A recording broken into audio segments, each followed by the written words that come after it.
time. It's time. Hi everybody, how's it going? We're gonna do some art today. How you guys doing? Hello, Ben, Connor, Monochrome Moose, and David. How's it going, you guys? Thank you for popping in. What we're gonna be doing today is Jessup King, obviously. Probably going to be streaming for a good chunk, similar to what we've been doing the last few weekends, actually. So at least 4 hours if I'm lucky. I'm trying to see. Like, I really have no plans tonight, no life. I'm by myself. I'm very lonely. I'm just joking. But I got no plans today. Who knows how life comes up? I got the total day off. So that means it's personal project time. And if you are new to the chat as well, by all means, please, if you have any questions or anything, unclear, need some help with something, jam it in the chat. I will do my best to help you out. Um, yeah, so without further ado, right now, because there's some new people in here, and if you're watching the recorded version as well, there's some meat and potatoes. You might be interested. I say it all the time, but some people, they get things a little different, or they watch things a little different as well. So the general workflow is thumbnails, scripting and writing. I do my plots before, but then we go into thumbnails, and then right now what I'm doing is these are called the breakdowns. We're going to be doing the silhouette method with the breakdowns on there. It's a very, very simple page, and then we go into line art, inks, colors, and all that good stuff. Lettering is sprinkled throughout there. But I work in batches of pages, so I'm doing 4 pages. So today we're working on page 9, 10, 11, and 12, just the silhouette and roughs, and then we'll see what happens after that. Like I said, we're going to be streaming for a while. Might get into some line art too, but it's a pretty slow, monotonous process, but as it is. As it is. All right, so let's get that. I got to get my timer started. For those of you that don't know too, I'm keeping track of how long stages take me. Meaning, actually, here, let me stop. So I'll show you this. I show it all the time. Whatever. Here, I'll just move down here in case it gets cut off. So it's essentially where I'm at. And you can see I started this spreadsheet around, where was it? Right here. Coloring, page 1. So all this is it's a big, disgusting document. I think I have a YouTube video. If you're interested, you can download this on Google Drive, save it onto your own, and then use it as you will. Change the titles and all that. But basically, I just want to know how long each page is taking me, but on average, and then the average page length, because this helps me sort of go like, okay, well, when this does get launched online, maybe I want to do, let's say, 2 pages a week. Well, how long does a page take me? And right now, this is really the big kahuna. It's taking me about 5 hours a page, which is ridiculously quick if you ask me. And that's from thumbnail right to color, right? So that means if I want 2 pages, it's 10 hours. But over time, this number is going to start getting into a much better average, right? And that's why I'm just trying to keep track of this stuff. It's not really necessarily that I go, oh, page 5 took me almost 2 hours to do. I don't necessarily care about that. It's like this sort of stuff right here, right? So if we line art, this will tell me the average. So on average, it's about an hour and 10 minutes, 15 minutes to do line art for a page. And again, the pages are super simple. Like you look at this, like this isn't going to take long at all, right? But yeah, if you're interested in that, you guys can download that. But that's why I record the time, just to sort of get a better understanding of what's going on with the project. How's it going, Shane? All right, so let's do it. All right, so we got our thumbnails here. I'm just gonna make a new folder here. I'm just gonna call it silhouette. Oops. And let me actually open up the other 4 pages.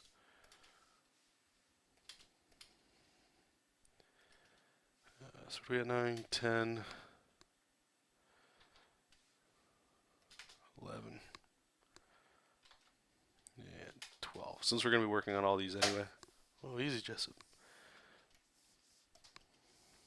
Okay. So for the silhouette stuff, we just got like this big nasty brush. Here we've got the 2 characters. This is where they separate in the story. So I want to have,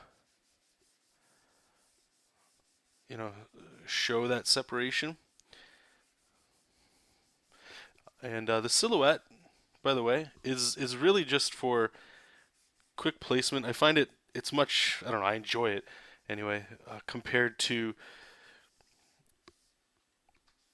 I guess, how you would normally do this sort of stuff, where you would just draw in, like with a scribble, kind of like how you kind of see them in the background, just because it just shows a little bit more, in my opinion. It shows more of what's going on, and it's easier for the brain to sort of like just sort of piece it together, and it goes a little quicker too. Like since I'm working in just big blobby shapes, so you can't get stuck at the detail stage, but still gets the same message across.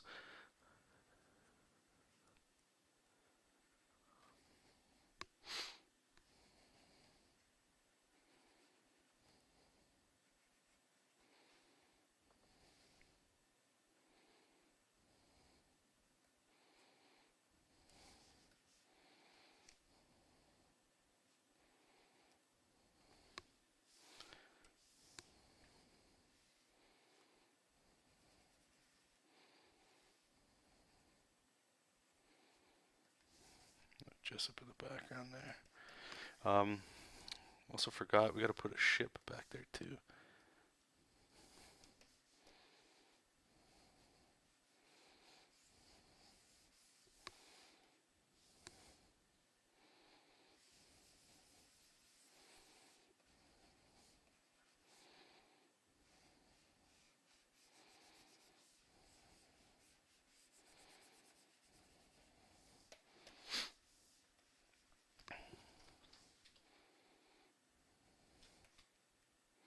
So you see kind of how quickly this sort of stuff kind of gets going, just when you're just slapping down shapes, really.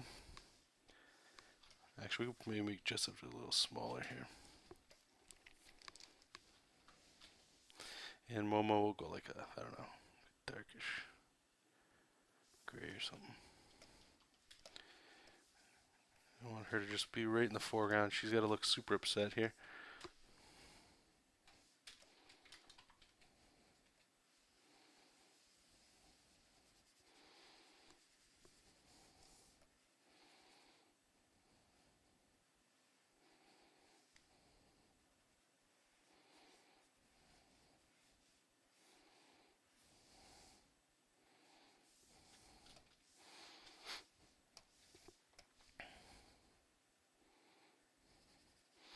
And we can silhouette in some compositional stuff as well.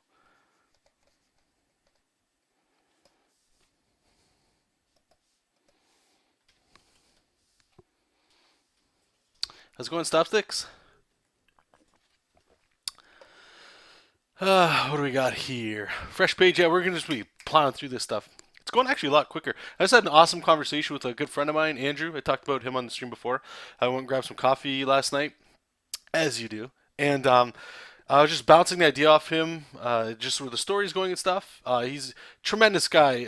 I wish he would write more, like he wants to, just because like he reads a lot more than I do too, like actual proper books. So I see like certain things he's doing, and the way he thinks is awesome because I can tap into that and ask him questions, and he can present questions back to me, and it's like I didn't think of that.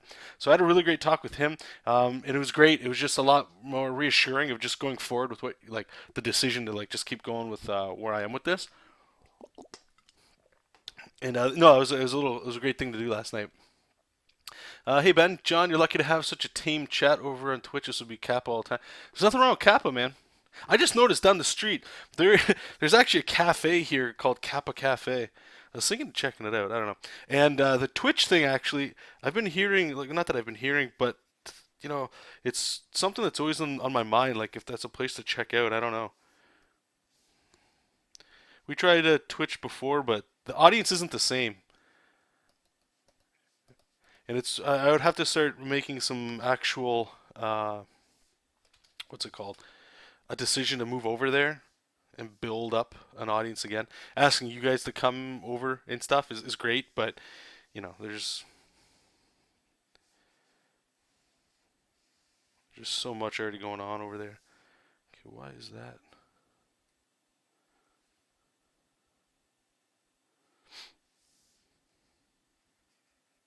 That was weird. Hey Lars, how's it going, man? Oh, you those took a while to get to you, man. Shit, that was mailed out like 2 months ago, wasn't it? How's your comic going, April?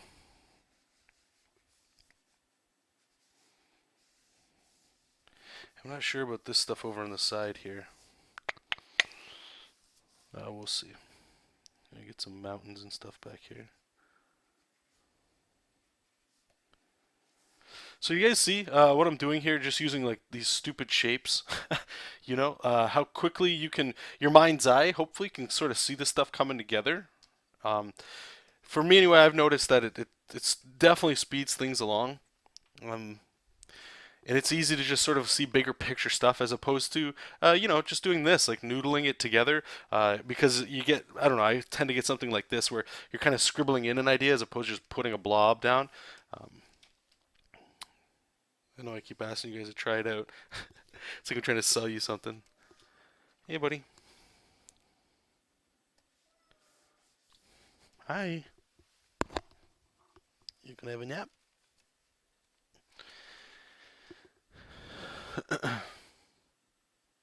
I was checking Restream as well. I haven't really looked into it too much. I probably should, because like you're saying, it's probably a better idea than just streaming in one thing. 22 pages. Wow, that's crazy. Good job.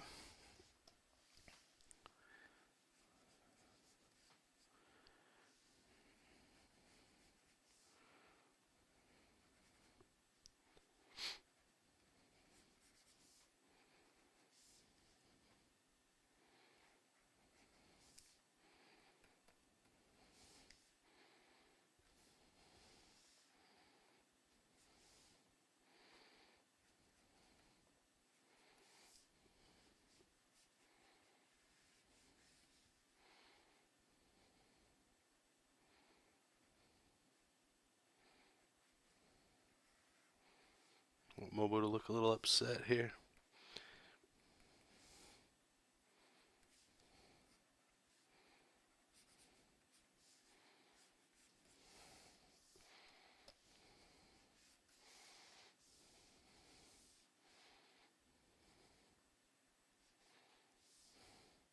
So I don't know if we're gonna have her go this way or if she's gonna look back at him while she's saying that, just to like get the viewer to start over here, come over here to get back down here. So she's going away, but she's like still staring at him.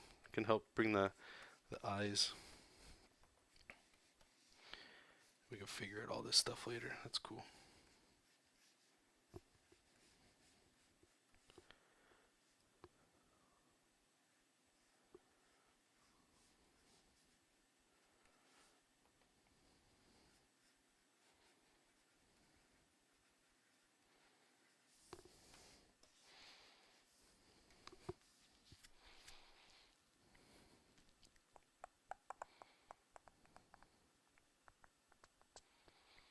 No, you're right, Ben. That was we streamed. When did we do that, guys? Does anybody in the chat remember? We were on Twitch. I remember we went once one night just to try it out. Some people in the chat were telling me to check it out, and then I think it was like a few months later. Once I was trying to decide where to go, and we went to Twitch for sure. And it was the same thing. The audience was super small, which makes sense. You can't expect to have a large audience when you just show up somewhere unless you've already got like a name to you or something, right? So really, it was just sort of bringing YouTube audiences over to there, and it felt weird.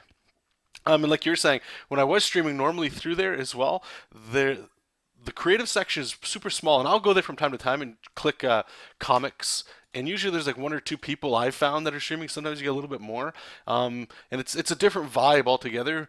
And I don't know. We'll see how it goes. I mean, currently and I've said this to you guys before, what I love about YouTube is that's where everything starts anyway for me. And when these are done, it's already uploaded. I can just upload a thumbnail, change some text around, and then it's ready to go for future watching. Twitch, it's like you got to, I'm saving these on my hard drive, the videos, but then I have to re-upload them and stuff. So I don't know, it goes both ways. At the same time, I guess the biggest thing is to always kind of ask yourself, why are you doing whatever it is you're doing? You know? So what I'm doing this for is mostly convenience. So I don't know if I suppose if my goal was to build an audience, which I guess I don't know. Maybe it is. Clearly, I have no idea. And if that was the case, then maybe going over there makes a little bit more sense. But I don't know. We'll see. But I do appreciate you guys letting me know about it and continually asking me about it. Makes it so I can't forget about it.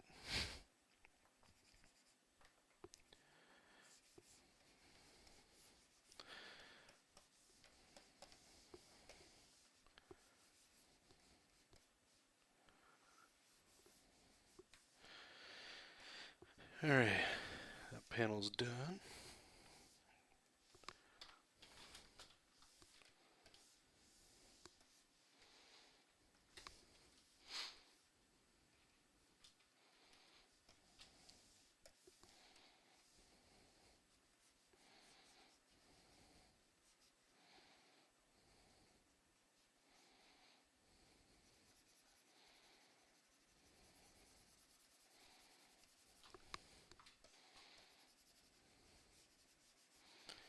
And this page here is just like a story beat.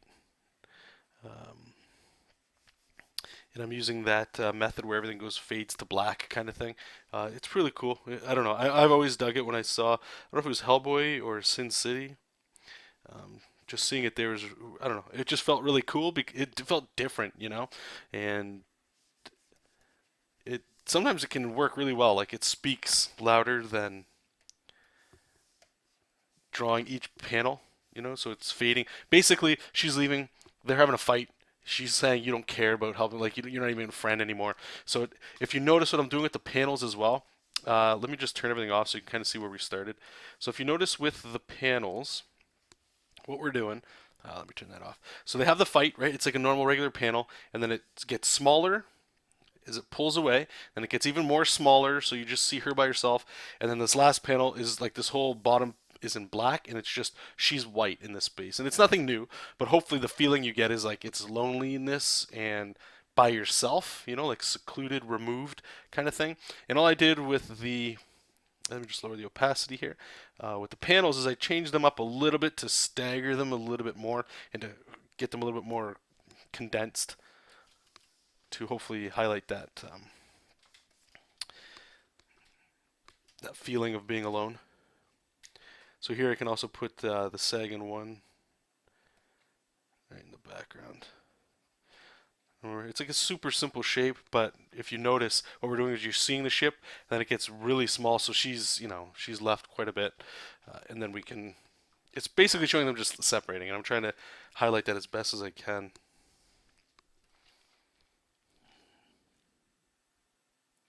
Well, Twitch is huge. Like people, I don't know. Everybody's got their thing. I think the other I've heard on Sketchcraft, he was talking about he feels like on Twitch you need to make more of a show. I agree and disagree at the same time. I know what he's saying, where it's like and it's just like YouTube. Although, okay, so YouTube you can do whatever you want, and it's specific content and all that cool stuff. But on Twitch, if you want to make it successful there, I don't think you can necessarily do like just what I'm doing, where it's this. Like YouTube is almost basically just like a search engine, right? So if you need help with something, or if you just find something interesting, you watch it, and it's a little bit different than watching somebody gameplay a video, right? Where it's entertainment just of itself. Um, Arguably, yeah, this is entertainment, but reading the comic is more entertaining to the vast majority of people, I would say, as opposed to just watching me make it. You guys, or other people that are artists, you guys would get probably more into this and what we're doing right now, the questions and answering. But let's just say the project you're working on is huge. Let's say I'm drawing Batman, and if I were to stream that on Twitch, you might get that audience in there because there's like Batman video games and stuff. There's a lot more going on. It's more you can put more, and you probably should put more production into it. Not like the camera setup, but like just like all the overlays they have and stuff. If you subscribed, it's more entertaining. Like here, if you guys click, if you're new right now and you click subscribed, I don't know. I'll never know. I'll never ever see it. Like nothing pops up on the screen that says, "Hey," and maybe that'll change. I don't know. So on YouTube, it's still just very. It's almost like, in my opinion, it feels like it's more learning generated, more just whatever you're gonna search, and more closed. Or maybe not even more closed. I'm not even really sure. Just Twitch is I have found it to be different, not in a bad way. It's just a different way, and the time and the energy and all that stuff that it would take, and it's not a lot, right? Let's be fair, but at the same time, I have to get it set up somehow if I were to do that, and right now I'm just too busy to do that. But that's not to say we won't ever try, you know.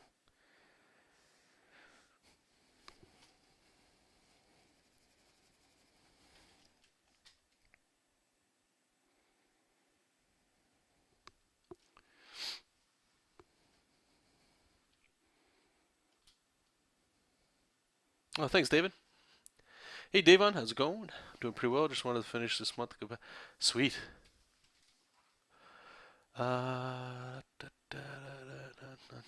Thanks, Shane. I appreciate that, man.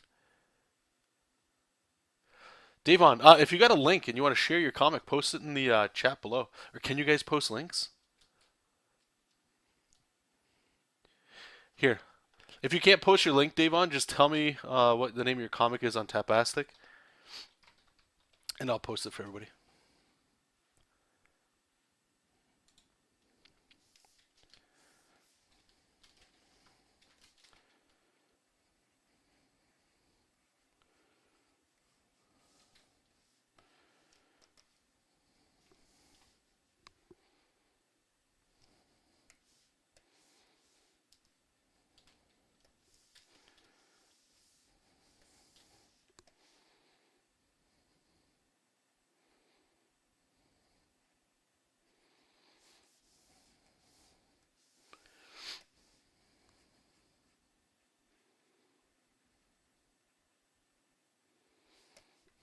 Well, let's raise her eyebrows a bit just to make her look like she's.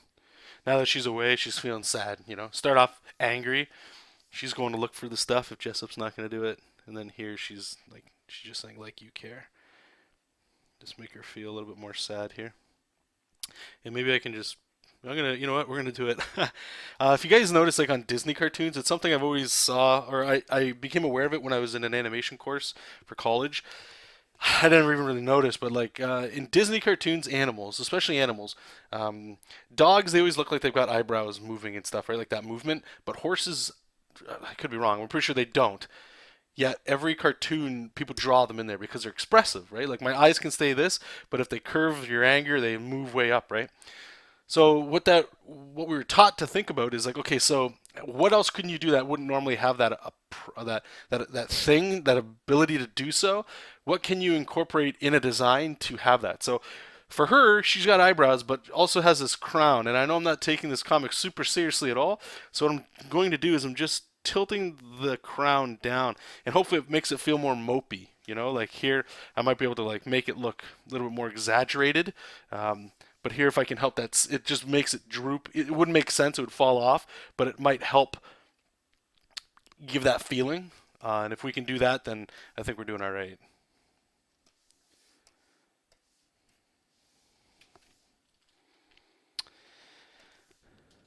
All right, let's get these going too.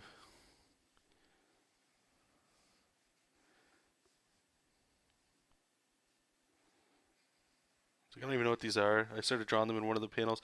It's like rock bridges or something. I don't even. Yeah, I can put some more stuff in the background.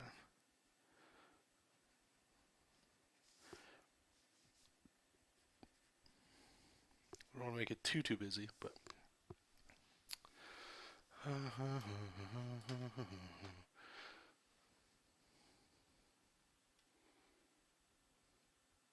Hey, Inkbot, how's it going, man?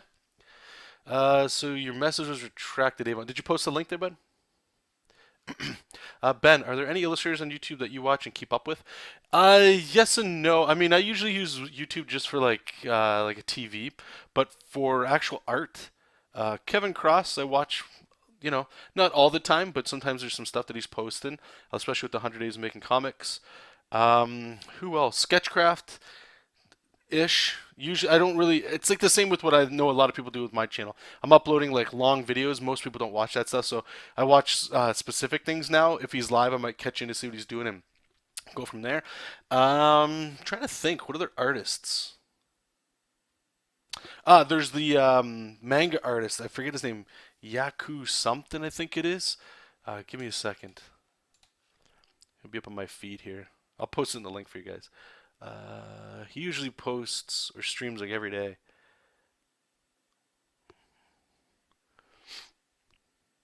Keenan Lafferty, I watch from time to time as well.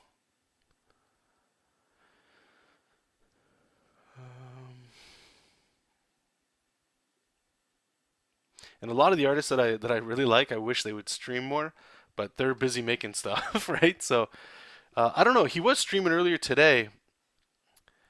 One second. Let me see if I can just click subscriptions and he'll pop up. I don't know if he's still pop up.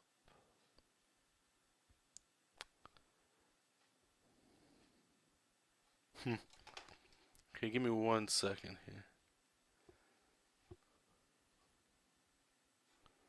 His name starts with a Y, so I don't know if it's alphabetical here. Yaku something, I think it is. Is it Yakukata? No, Yaku Manga Studio. See if we get lucky.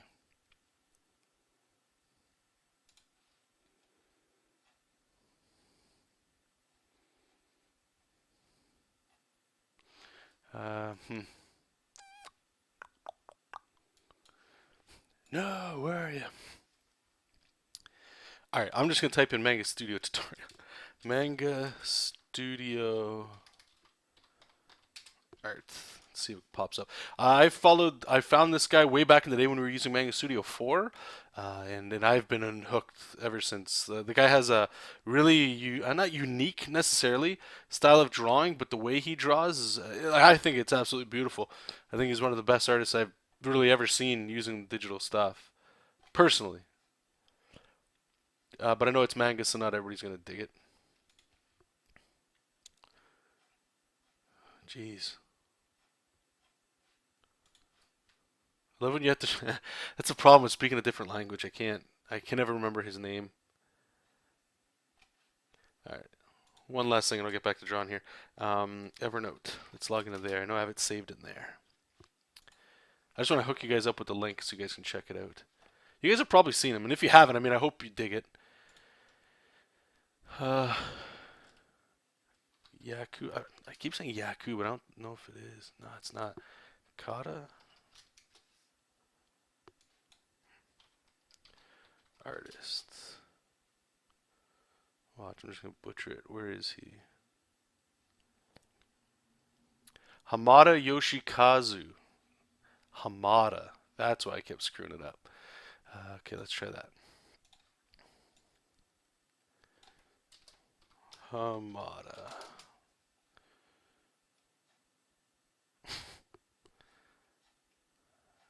Really?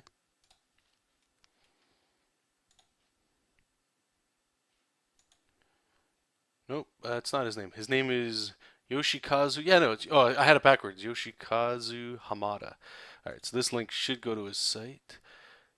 Yes, and I'll post it for you guys to check out. I would subscribe to this guy. I mean, I think. Let me just check really quickly. His videos, it's all like Dark Souls. Yeah, but just keep scrolling down if you're interested in this. He's got a lot of awesome content, but he doesn't re-upload his streams. So unless you're seeing his streams, you're not going to see his stuff. But when you click on that link, go to videos, you'll see a fabulous artist, guys. Wonderful artist. He's probably. Whoa, we're breaking stuff. He's probably my most. Like, I look up to his stuff all the time. If there's one person I see streaming, I'll always click it. Hello, everybody that's popped in. Let me just catch up with what you guys are saying. Felix, you already beat me to it. Thanks, man.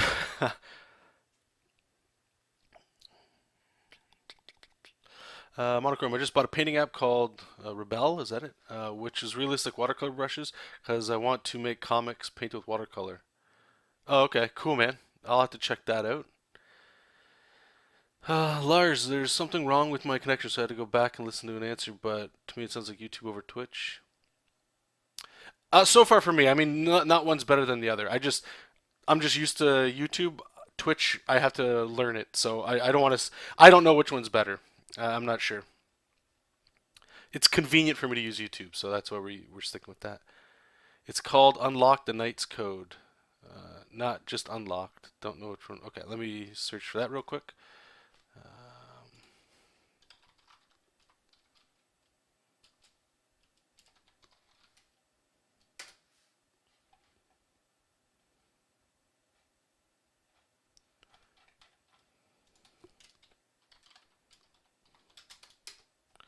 Unlocked a Knight's Code. Okay, cool. Got it. Okay, I got it open so I can read that after the stream. Thank you, sir. And I'll just post it, you guys. If you want, you can check out Davon. Is it Davon? Or is it Devon? Davon Brooks comic on Tapastic. Thanks, man. Uh, Working with kids is training. How's it going, Michael?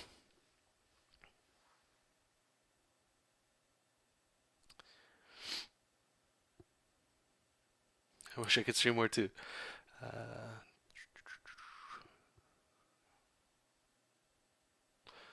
oh, right on, April. That's good stuff. Um,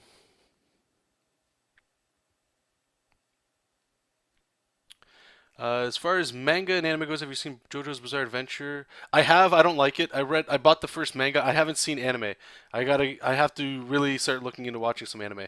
Other than that, no, I haven't. I haven't seen it. I really don't like it. I don't know. There's something weird about it, but that's fine. I know it's a huge thing. So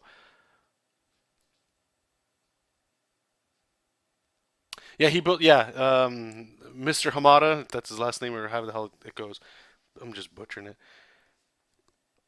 If you guys are into digital art, like Cintiqs and stuff, this guy, what he does is just really interesting to follow. Panel 3. All right, so you can see I kind of already had that going over there. So we're just going to, what I'm trying to do is make her smaller. We're continually pulling out. I don't want to go too small with this because I know I need the little version down there. Uh, Actually, what I might do, here, we're going to do this. What keeps falling? I have a desk and it's like everything's falling. I just think, just standing here. It's chaos.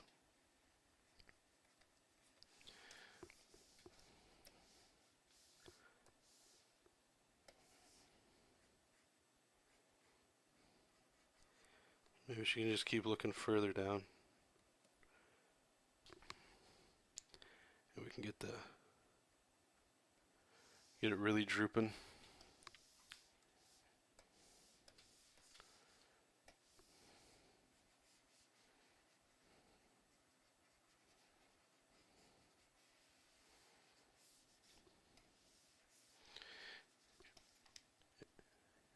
And so this whole place is like a desert thing, but maybe we can put like little like mushrooms or something. I don't know, desert mushrooms.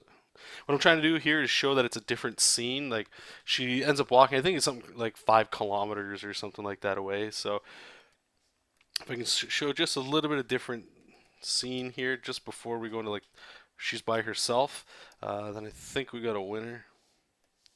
Let's bring that back there. So maybe what can we do here?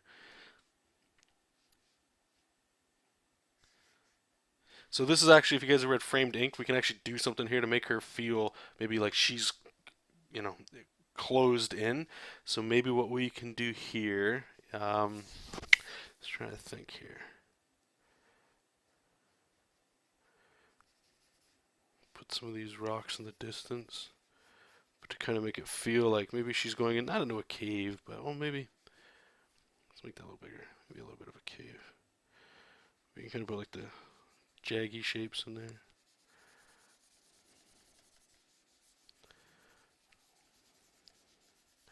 And this is one of the things I'll tell you guys right now. If you try drawing like this, I know it feels like it might just be like a digital thing, but you can do this with traditional stuff, with just like big Sharpies and stuff. But like right away, what I started thinking with this changes it. Maybe now this is like a cave and we're looking through the cave and she's like passing it, like so the cave is in the foreground and she just kind of passes it like if this was like a video or something. I think that'd be kind of cool. Maybe we can kind of put like some rock stuff back there. darken that a bit.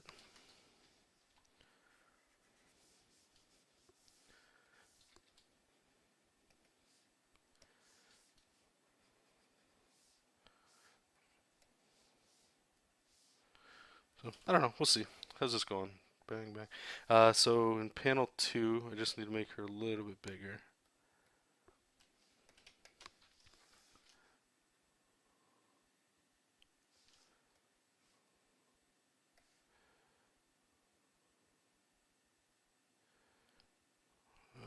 Yeah, we'll go there.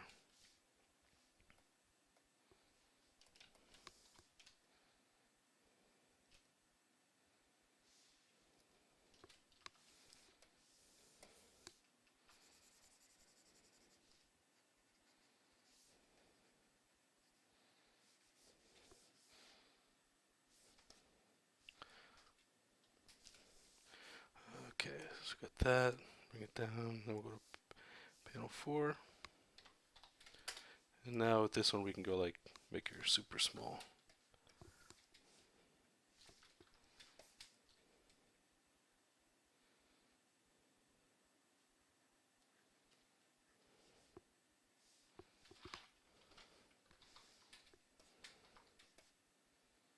Yeah.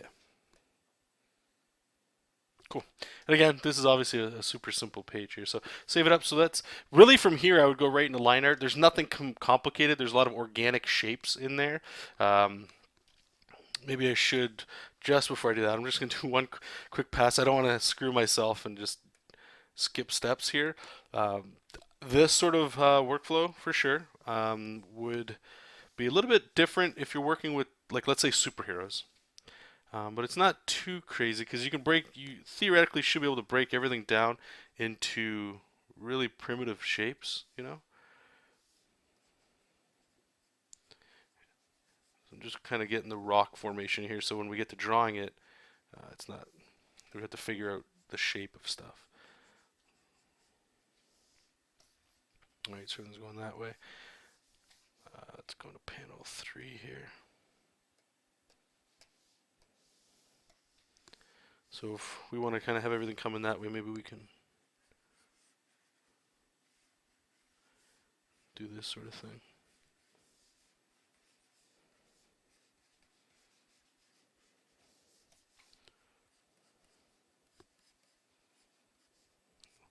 Like some stalagmites. Stalagmites are the ones that come from the ground, right? Stalactites are the ones that come down. Is that right? So I'm just kind of putting in like some rough concept ideas of what the rocks could look like. But if you notice, it kind of looks like a web, and I'll try to make that a little bit better next when we actually draw it. But what I'm doing there is it's still putting the focus in on there, which is coming at you, you know. And what I'm hoping again, when I was using framed ink again as an example of, and that's why working like this helps you so much because you can just quickly throw in things of black without spending all that time doing line art and then trying to figure this stuff out. But we can have those little effects. Hopefully, it makes her feel like maybe she's being attacked or things are crushing in around her. Whereas opposed like these panels are they're much more open, right? And then as we go, it's getting more claustrophobic. And then obviously this last panel is just straight black, and then she'll just be white. And if you have no idea what the hell I'm talking about, here I'll show you the page before this. I did this method before. Save for web. Where are we at? Right here. So it looks something similar to like the bottom panel, where it's just black and then it's just that, right? So it's got a little illustrative pop to it. We got little like things here.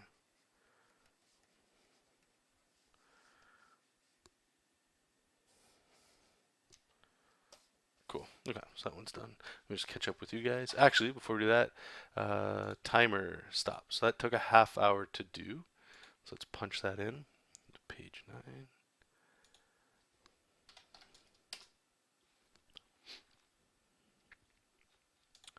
And I'll catch up with you guys.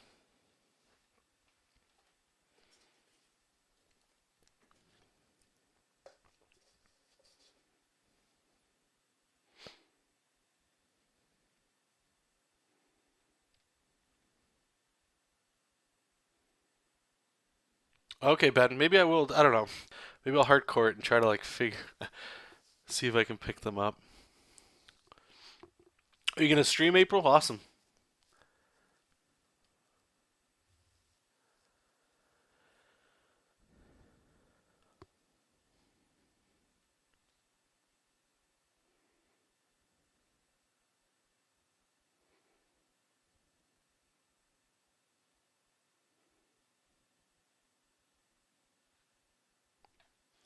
One sec here. I'll help you, April.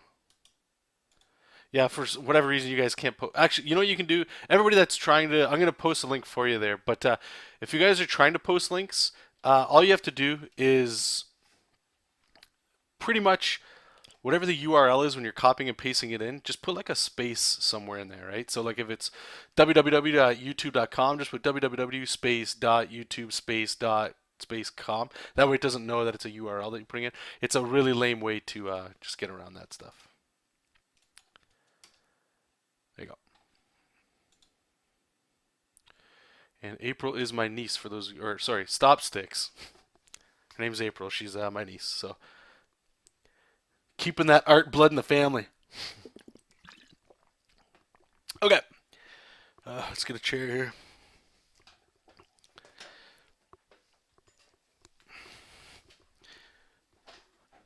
Alright, so this guy's done.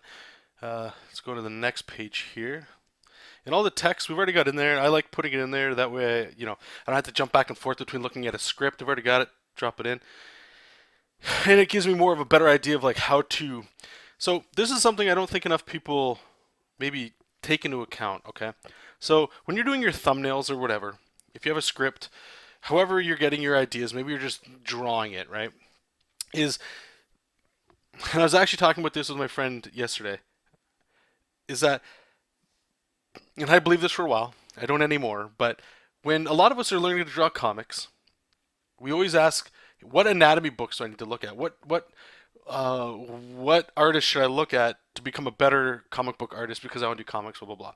But the one thing that most people aren't putting like more time into, like don't get me wrong, if I could go back in time, I would not learn anatomy like I did. Whatever. But comics are stories, right? It's all story. That's all it is. If unless you're making story, you're not going to learn. A good example, I gave it to my friend yesterday, which is, in my opinion, like, so you draw like, let's say Superman, okay, and you're drawing Jessup King, just muscles ripped everywhere, all that stuff, right? How do you draw Superman absolutely depressed and locked in shadows, and he's lost in his mind? He's crying. Lois Lane just died, and he couldn't save her. How do you draw that? If most of your time is spent drawing sick anatomy, he's gonna maybe, I don't know, what's he gonna look like? I can't even imagine it, right?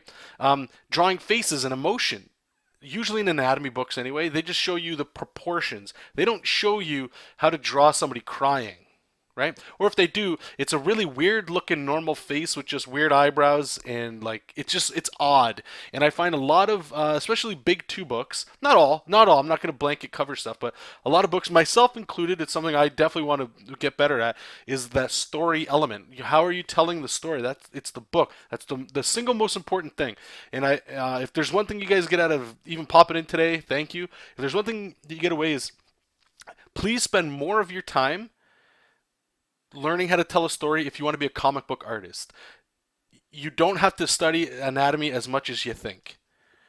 And I'm just being real with you, okay? So when it comes to this is the one part here that I would just want to address, because I know some people were asking a few streams ago, like, what the hell's going on? But so when I put the text in here, no matter how good your art looks, grab a comic book right now, guys. The first thing, you can't even fight it. The first thing your eye's going to do is bang, go right to the speech bubbles, especially if it's color.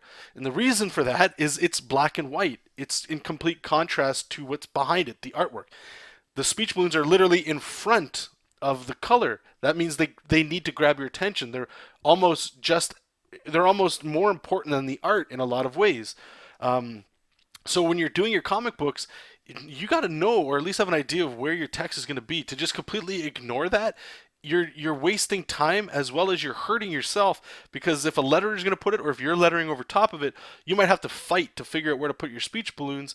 Or worst case scenario, you don't take into account of them at all, and you just somehow think your art's just going to be better than the story. And it's really a flawed way of working comics. I know it's my opinion and all that.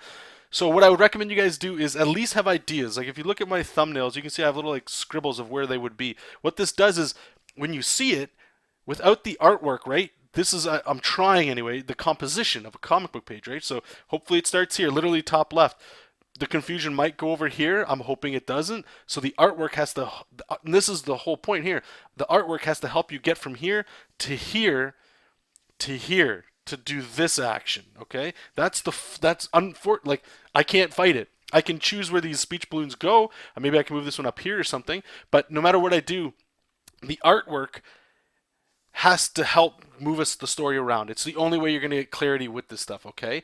And the thing is, and this is where honestly, guys, the storytelling, what I'm telling you is keep making more like literal comics as opposed to trying to draw really sick anatomy. It really doesn't matter, especially if comics is your goal. If you want to be an awesome illustrator, pin up concept artist, by all means, that's different, right? But in this panel here, like I'm gonna have to change the thumbnail I had. I have her kind of as like a bird's eye view coming down, looking down on her with the shadow. She's moving up here. I'm still trying to do that, but what I'm going to have to do now is I'm going to have to somehow change the artwork so that there's a flow where hopefully they come this way. So what I have to do is now I know what has to happen in this panel, but now I have to choose the shot that's going to help move along this stuff, okay? And I just want to put that out there because I know a lot of people, they're not, or they just for there's somebody I was talking to, I forget their name, and I wouldn't call them out anyway, even if I remember their name. But there was a little, not an argument, I guess it's an argument. They just weren't having what I was saying and what I was, and I understand there's different views and stuff, but they were just saying like no, like that's wrong. When you get comic books, it's just about the art. The art is what sells you moving it along. And don't get me wrong, art's gonna make you pick up the book for sure. But like when you open it, how many of us have read a book where it's like it's all friggin' over the place? You know, there's certain storytellers that stand out. A great example, one of my favorite artists of all time, got me into comics really is Joe Madureira on Battle Chasers. I'll be the first to say he's not the strongest storyteller at all, but the characters they tell stories of themselves. Compositionally, there's some stuff, and I'm not trying to put myself above anybody or anything like that. It's just something to be definitely aware of. Again, going back in time, if I could, is anatomy's great. It's going to get you stuff, but the amount of you're going to no matter what have to learn to tell a better story, and no awesome anatomy is going to hide that. If comics is going to be what you want to do, okay. So I just want to put that out there. Shane saying I fell into that trap for a long time, John. Guess that's why I follow more simple artwork now. Guys like Kazu Kibushi and Doug TenNaples, simple art and also exactly. Yep, you're right. And again, I'm not trying to bash like let's say '90s artists at all. I love like Greg Capullo is obviously one of those guys that stands out that he rendered the living shit out of a lot of stuff, but he's one of the best storytellers ever. And like if you have one of the Batman books or even Spawn, flip through it and just look at the panels, see how they work with the speech bubbles and stuff. Because they have to work in harmony. You can't have things that are like, oh, well, the art's good, but the dialogue balloons or whatever, they're or whatever. They have to work together in order for it to be a good experience. You know that you know. Anyway, David. Hey, how's it going, Hobby? Speaking of text, what size point should text be? 6? I don't know, David. I apologize. This here, this was originally I think 11, but I intend this just to be on web and mobile. And when I was looking at it on my phone, the text was a little small, so I increased it. I think right now I'm up to like 11 or 12. I think it's 12 or something like that. And it might be a little too big, but again, you have to know where you're going. If you're going for paper, that's easy. Just grab a Marvel Comics, put it into Manga Studio, increase the size you want, and then just write the text over top and then match it. It's super easy to find that out. It gets a little harder for me when it's on phone, let's say, because I don't know what it looks like on phone. Because everybody's gonna have different sizes, so I would like it to be at least readable on those. I don't want people like have to change the way they have to like focus their eyes, kind of thing. Okay, Shane. Okay, cool. Lars, you might be right, but one who's interested in comics appreciate the look of good anatomy. Oh no, and I'm not saying that they're not. What if there's again the one thing I'm trying to give you guys to like chew on anyway, whether you think I'm wrong or not, is just good anatomy is great. Great artwork is awesome, absolutely. But I would argue that if you don't take into account your speech bubbles and how to structure the page, you're not wasting your time. I know you're not, because you can always get a job doing whatever, but there's going to be certain people that can communicate. See, the thing is with comics or any kind of art or whatever is communication. You're reading a story, right? And if you can't communicate the emotion, I don't care how cool your guy looks. If he's ripped, if he's Jessup King just ripped to all hell and he's fighting stuff, great. But if he's in direct composition to like I can't show him sad, then you lose all that range. And the reason, I mean, everybody looks at comics for different reasons, for sure, right? Some people look at it just for the art, and that's not wrong. I would just say, depending on what it is, you got to know the audience for what you're doing your work for. If you just want the attention of people that are like, yeah, that's awesome, yeah, that's awesome, yeah, that's awesome, then just do, yeah, that's awesome. If you want to communicate story to people, you have to learn emotion and story. That's all. So again, there's no right or wrong. Everybody's gonna take what I just said or however they think in their own way, and that's great. I'm just saying, at least consider that because some people don't even consider it. It's I want to be the comic book artist, so I'm going to draw it and don't even give a shit about these balloons that are going to be put over top of their artwork. A huge reason why I stopped doing rendering myself, and this isn't against anybody else or anything, was when I was doing indie work.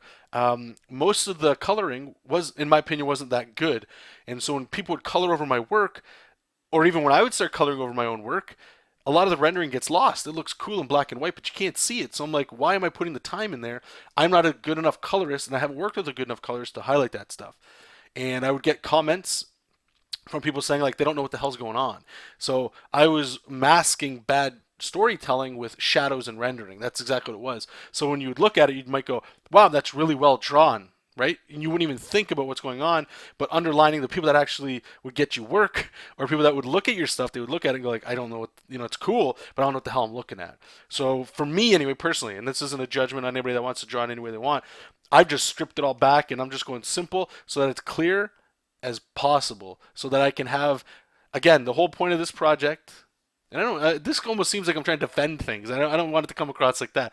But the whole point of Jessup King, at least this first year, once I release it, is just audience building. And I know the only way to build a better audience, in my opinion, is clear storytelling. That's it. If people look at it, there's a reason why like cartoon style does so well. And you might not like it, and that's fine. But there's a reason why Mickey Mouse and other cartoons they do well, as opposed to like we'll say like 90s style rendering. Because like the bar of entry is so low that you can just look at it and get it. You don't have to think. And I know that's actually getting away from the whole speech bubble thing. But anyway, we can always talk about that stuff all the time. No problem, David. The Dark Knight Returns artwork is sorry to the non-artist eye looks very bad. It's one of the best Batman stories of all time. Is that is it? Does it start with an M?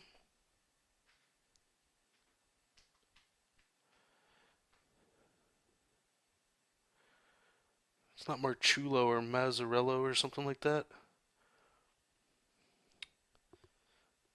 I gotta organize those comics. I'm trying to see if it is. Or is it year one or something? Let me just check this out here. Sorry. Um, what was the Dark Knight Returns? Oh, you're sorry. You're talking about Frank Miller, right? Jesus.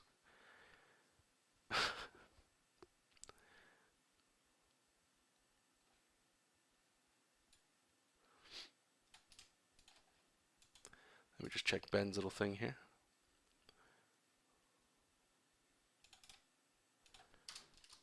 Oops.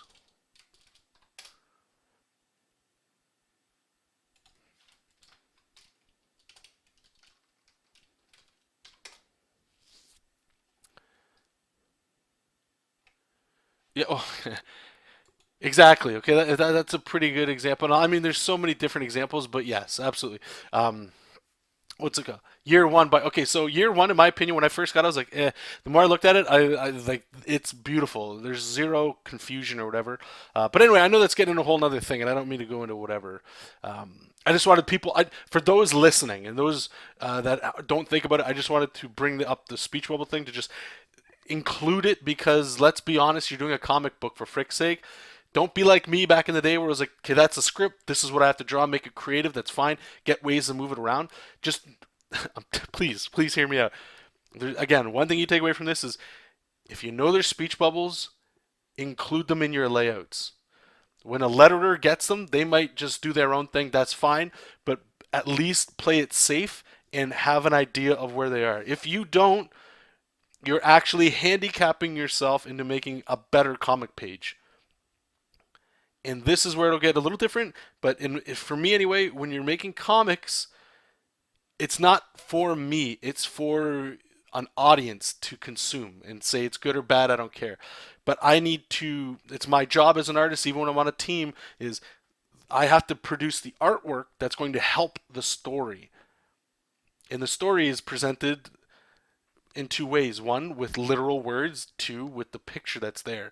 If I'm not in sync with that stuff, it's I'm telling you right now, it is a less than product than as if it were combined.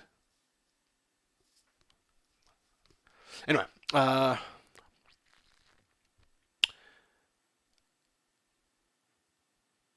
cool, David, how's that working for you, man? I saw Doug Tenapo draw in his speech balloons while sketching his layout. That way he got space for. Yeah. So there's anyway. We could talk about speech balloons forever. Okay, let's get our timer going. And it's funny, man. I just I my and I'm not just saying you guys. I'm not gonna be that guy. I'm just saying even when I was doing stuff, I spent a lot of time looking up like muscle mags. Oh my god, like a bunch of stuff, man. And I was getting better at anatomy and stuff like that, which is great. But at the end of the day, when it came down to finally going, okay, so what's the comic page? My brain, I had to work so hard to go like, all right, so it's two people talking in a diner. What does that look like? I don't know. It's tough. But I could draw like a guy lifting a dude over him or something like no problem. Like knock that out so quick because my visual reference and library in my head understood what that would look like because I've drawn it so much, right? Whereas okay, somebody's consoling somebody because their grandmother died. What? What do I do? I'm lost. I don't know, right? Something to think about. And that has nothing to do with the speech bubbles, but by the way. Okay, so let's see what we're doing here. So she's gonna get upset. So this is just story, this whole page. So again, I need to get the motion going here. We gotta kind of, this has to come up like that. So what I might do then is no matter what, they're going to look up here, and if I can get, I gotta, this is the action we gotta get here. So maybe, see, I was gonna think of maybe making her go quick. Actually, no, I got it. Let's do this. Okay. So what we'll do is the shot will be, I'm going to change it. Instead of it being from above and below, we're going to go bottom up here. So she'll be over like this. Okay. And thankfully she's got these tentacle things, so I can kind of go like that to help show where she's coming from. Oops. Um, go this way here. But what's really cool, since we're working again with the silhouette stuff, what we can do is maybe make it like a cliff face that comes down like this. So what I'm hopefully doing is like, again, if this is like some detail in there, your eye is going to travel down here and leave the background open, you know, like a sky or whatever. Curve this a little bit just in case. I don't want them going straight to the bottom, you know, and hopefully this, what I'm trying to do is move that eye down, right? That's what I'm trying to do anyway. Back in the day, Michael saying, the word bubbles were made first and the art around it. They were tapped on the drawing board and then the artists were forced to draw on it. Oh, good. Yep, that's a good reference. So you could draw a guy lifting a dude over his head in a diner, though. Yeah, that I guess that is something for sure. That is what framed ink is so good for. Makes you start thinking visual language. Exactly, exactly. Hey, how's it going, Matthew? And that's all I'm trying to do. I'm just trying to like maybe pick your guys' brain, get you guys thinking about little stuff, or just have a discussion with you guys on what you guys think about what the hell I'm talking about with that. You know how these pages go, how these streams go. So something like that might work.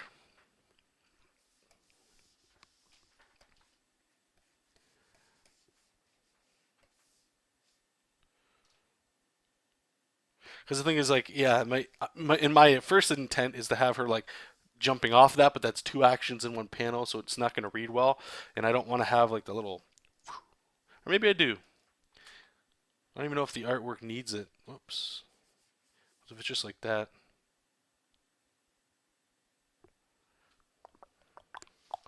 All right, well, let's move her over. She's kind of. And the cheesy thing is you can just put her right over top of the the panels. You know what? Maybe I will. I haven't done this yet in the story, but like these little like because she floats, so she wouldn't really fall off of it. But maybe put like little rocks, maybe. We'll see. We will see. Line arts. All right, so now we're gonna just sort of figure out the structure. What's going on here? So I'm just drawing in black if you need it, or like the purple if you want the eyedropper that, just so that I can add to the silhouette. The silhouette rarely is perfect.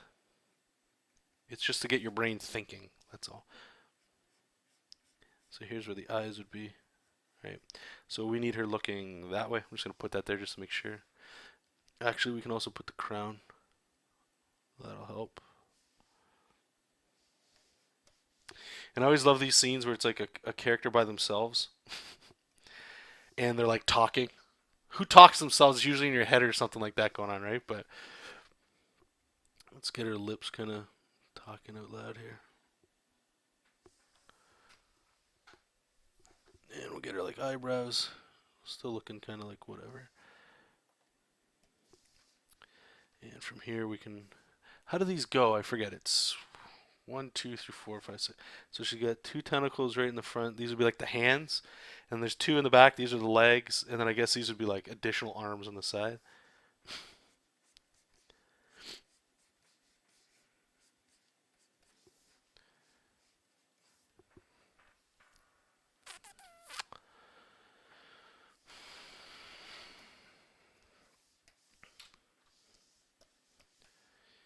We can actually change the rocks up here too. We can get the detail to kind of keep moving down.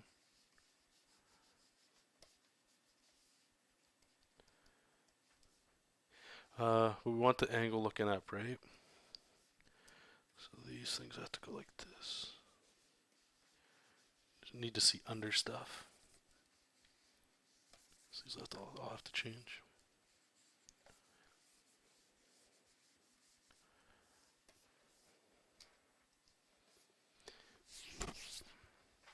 These kinds of pages go super quick too, especially when it's all like organic rock stuff. That's why I like drawing fantasy things all the time because it's it's so much easier if you're drawing fantasy because it's like trees and rocks and stuff. And yeah, they're hard to draw, but it's to me it's quicker than like all right, let's draw a city with cars and people and stuff.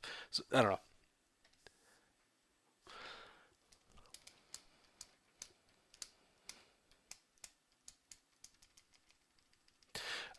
Go up and find it. Okay, yeah, Michael, if you can't find it, just let me know. I'll post it in here for you again. Or here, what the hell? I still have it here. It's still open. There you go, buddy. Matthew, it's better to have that conversation to actually openly allow yourself to start a dynamic stirring the ideas of thinking from scratch. Sure. Thank you. Thank you, sir. Okay, so let's do this. So we got this is one panel here. So panel one. Let's just get them all here. 1, 2, 3, 4. Panel 2. Panel 3. All right. Get off this chair.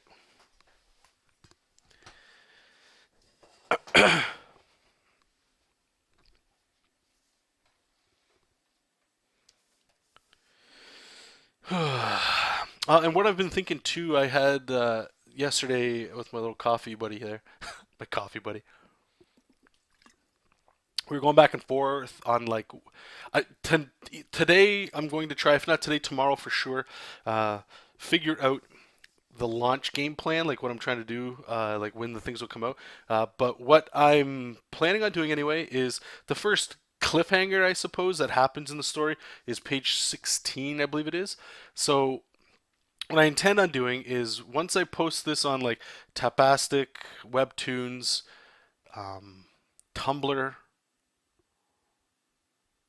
I don't know how I'm going to do it on like Instagram and even Facebook. I'm not sure, but anyway, wherever I'm posting them, where it can handle it, I want to post the first 16 pages, like the first go, and then say the update schedule is I don't know. I'm aiming I think so far for 2 pages a week. That way, new people that come in, I don't know about you guys, but when there's a new comic out there, I don't like going and it's one page, you got to wait. The context isn't there. So when we were talking about it, makes sense, I think, is if the first time you go there, a big chunk of pages are there, that's great. But you read it hopefully in one go and you like it or whatever, right? You read it and it ends at the cliffhanger, so you have to wait till like next week or the end of the week till the next page comes in. It might gain a little bit more traction that way, or at least some interest. I think most people, myself included, when I first come into a webcomic, I like to consume like whatever's shown to me first. Great. If I can go next, better. If I have to go back, it's like okay, I might go back a couple pages, but then I might just go back to like the chapter or something like that. It just puts it in context, right? And I think over time, like in a year, that's going to build up anyway. But so far, that's what it seems like it's going to be. So about 16 pages out the get go, and then start working from there. So I still need a buffer before that, and I'm not sure just yet how it's going to go. I think if I look, it's either late February or early March. We'll pull the trigger and get it going, and all that stuff. But I just have to do some math. And again, like I was telling you guys, that little like spreadsheet that I have keeping track of how long it's taking me can help gauge some of the stuff that's going on there.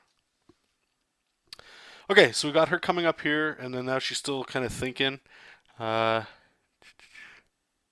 it's a close up, but what I might do instead of the close up, I'm thinking this might be a good time to just show that she's in a new location. So maybe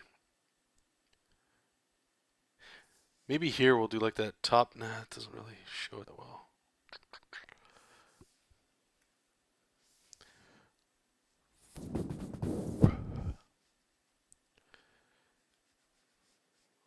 Let's try to figure some of this out.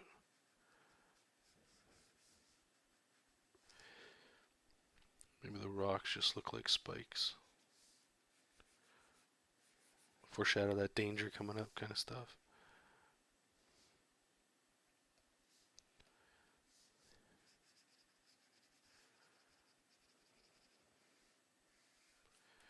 So I kind of been spoiled the first few pages where it's all close ups and all that. And we're going to get some coming up as well, so I don't want to. Everything's just close up. I'd like to show a little bit more of the environment. Because where we are is actually, it's not like critical, but I need to show that we're in a different spot. So try to play with some different shapes and stuff.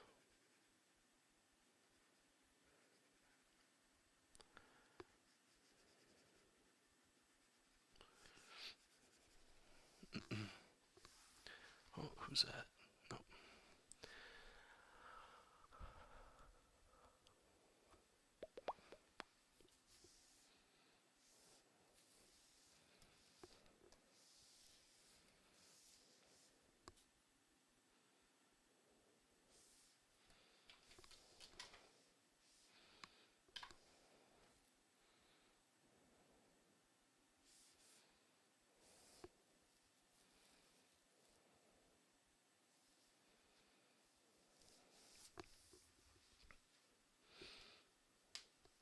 Yeah, that might work.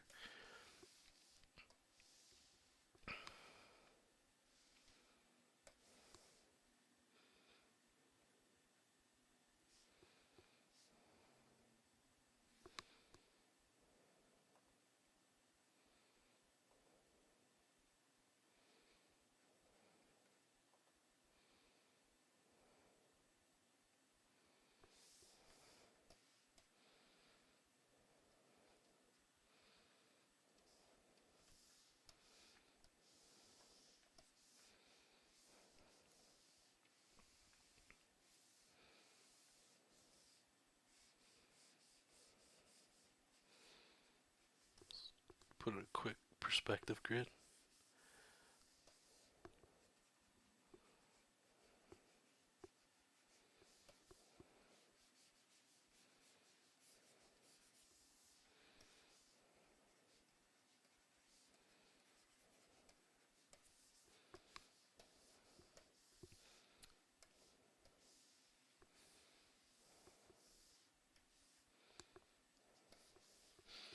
Yeah, I don't mind that. I don't mind that. Let's keep going. Okay, so she's moving.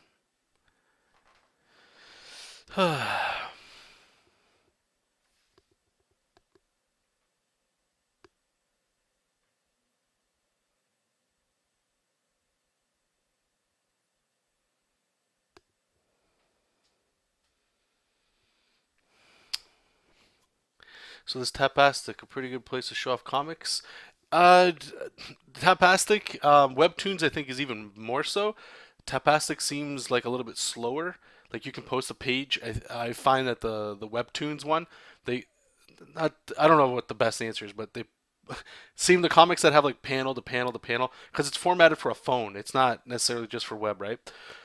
However, there's lots of people there. I think it's in your best interest to post there. Let's put it this way: 10 years ago, if you wanted to do a web comic, maybe even 6 years, I don't know, you wanted to do a web comic, you were posting on like your own site, but you would also go to like these web comic, what would they be called? Like a hub or something, where you're always trying to get in like a list, and you're just posting it to get where you basically, no matter what, guys, you want to make a comic, you gotta have to go where the attention is. So it's up to you where that is.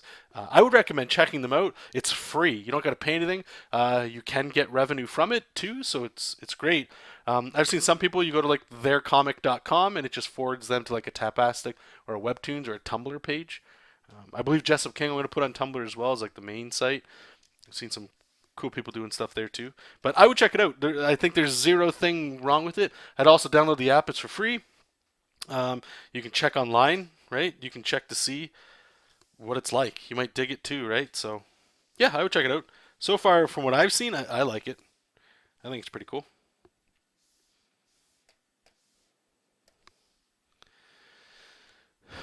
See you later, Matthew. Thanks for popping in, man.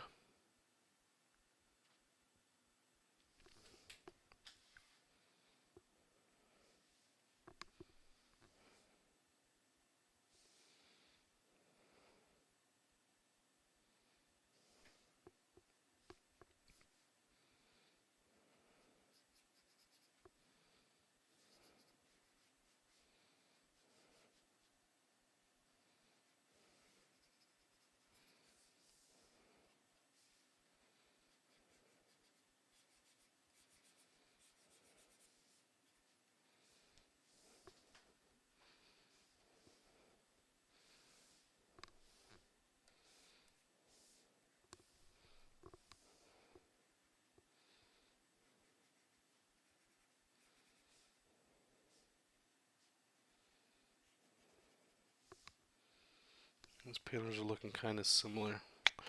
Um, that's okay.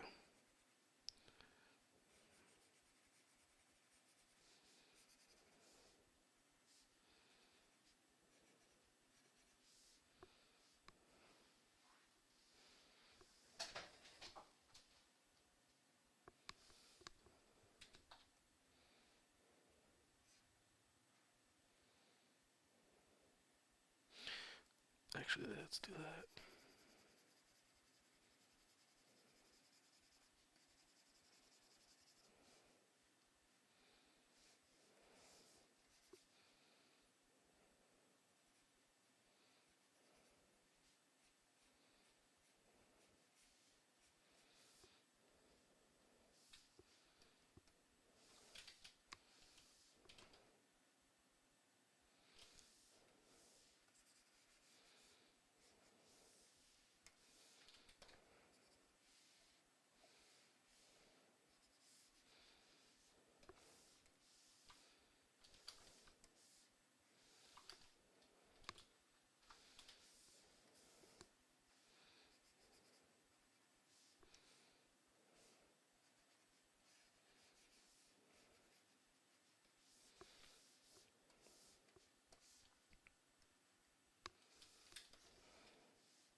Tapastic is decent enough for what it is, but for me personally, there's some things about it that I'm not overly keen on.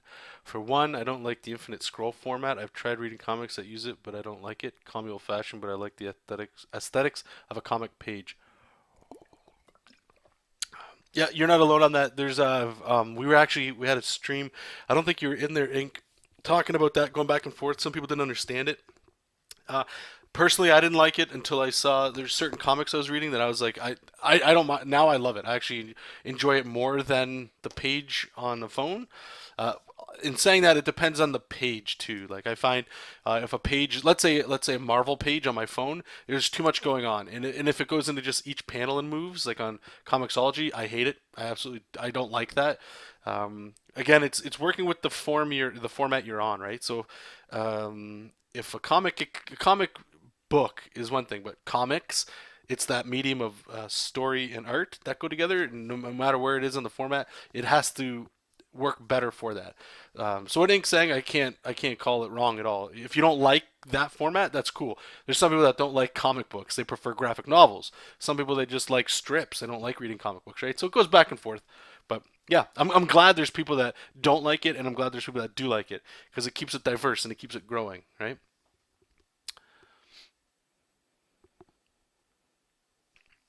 This comic was going to be Infinite Scroll 2. The reason I've decided to go with this is we were gaining momentum already with what we had, and I'm just going to roll with the punches and see what happens. I don't have intent for print, but it is formatted for that if it goes there. But we'll see how it goes. I'm just having fun doing it.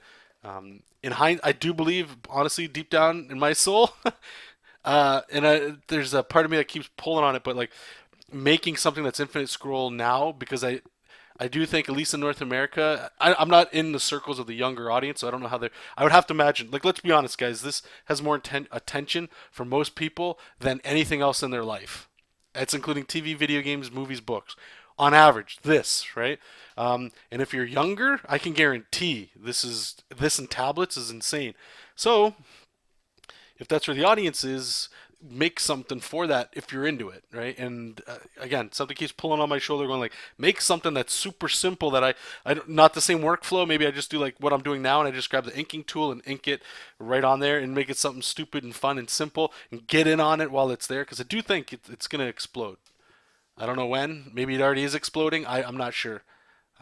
And I've only found a few comics that I really enjoy. A lot of it's just like anything else. There's a lot that's on there that it's okay, but it just doesn't speak to me, and that's good, right? Just like we were saying before, it's good because how else are you gonna have change? How else are you gonna have things that are growing with you? Can't get change if everything's the same. So great discussion either way. I could talk about this with you guys all the time, or not all the time, but all day.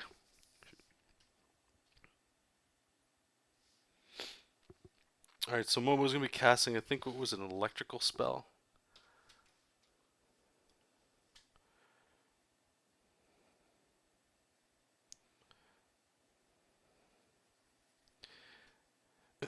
And one thing I remember, I'll say it because I'm just saying it now, is I think it was a Todd McFarlane video where he was critiquing somebody's art, and he was like, just look at the size of the heads. You don't want the same size head in every panel.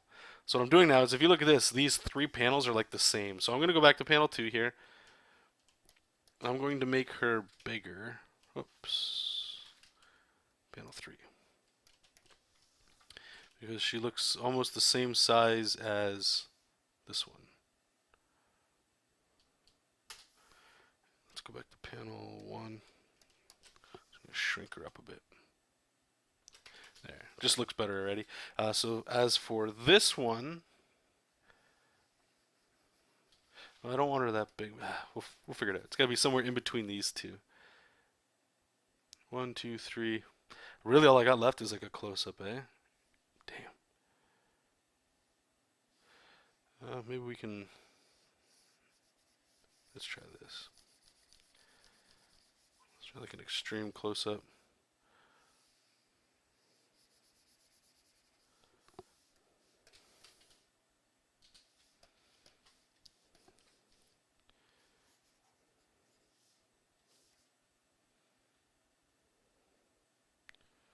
No, I don't like that.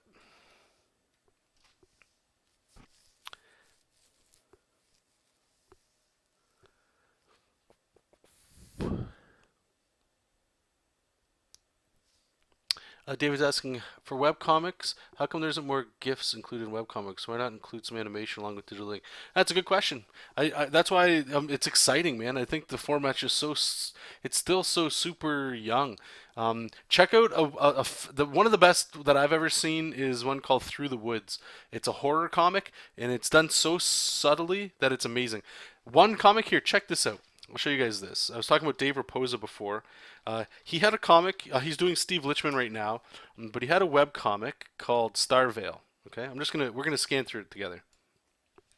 Okay, and this is what you would call the Infinite Scroll. This is a version of it. I'm not 100%, but I'm gonna go ahead and I'm gonna assume what he did was it's still 11 by 17. I can still see that scale, right? That it ends right here.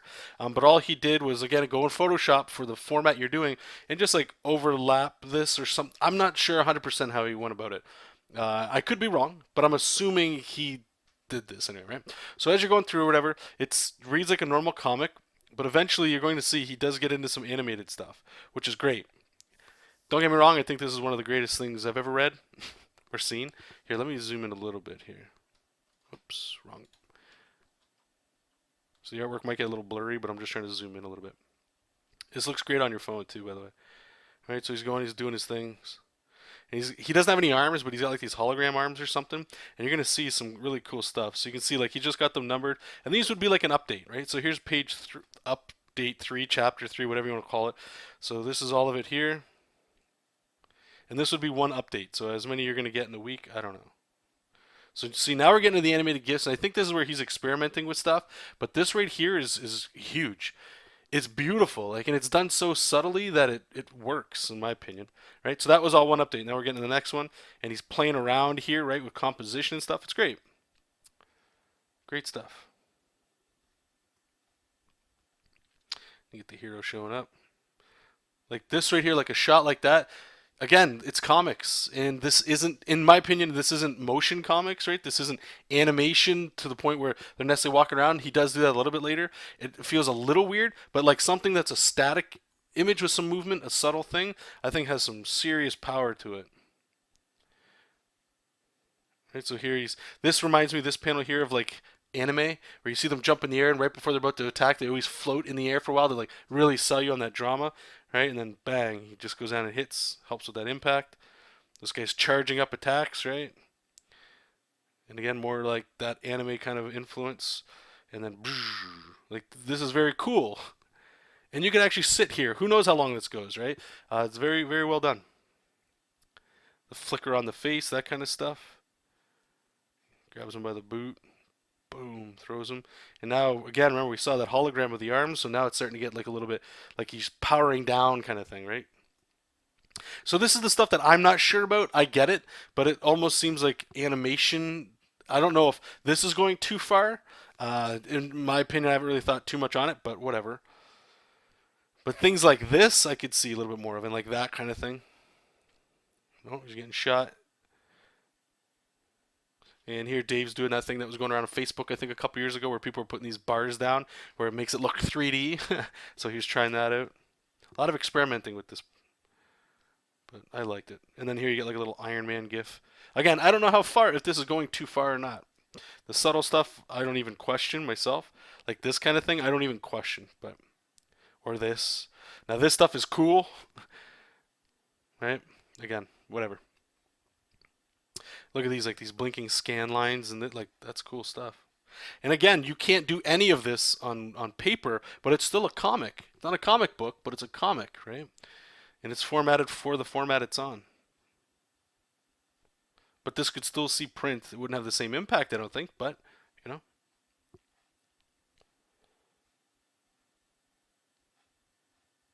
Then here's some of Dave's like obviously rendered work. But here, I'll share it in the comments. You guys can flip around if you want on your own time. Check it out. But that's just an example of what I'm saying. The possibilities are definitely there, and we're only scratching the surface with some of this stuff. Hey, Kevin, how's it going, man? Yeah, the word balloons, don't get me wrong, they're like, I'd put them on the list of like really bad. At the same time, this goes into that like style over, he's still learning, and I get all that, and I'm not trying to excuse it. Um, I'm a fanboy of this guy's stuff, but I definitely get it. Yeah, I'm pretty sure it's just the timeline in Photoshop, Ben. You just make quick animated GIFs.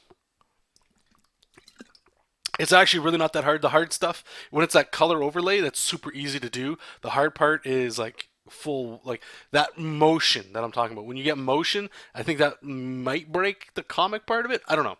Whatever. But I'm yeah, same with you guys. I'm not a fan of motion comics either. But I was gonna say like for me when I saw that stuff, I was like, that's sick. That's cool. You know what? Here, I'm gonna show you guys this too. Just hey, how's it going, Harold?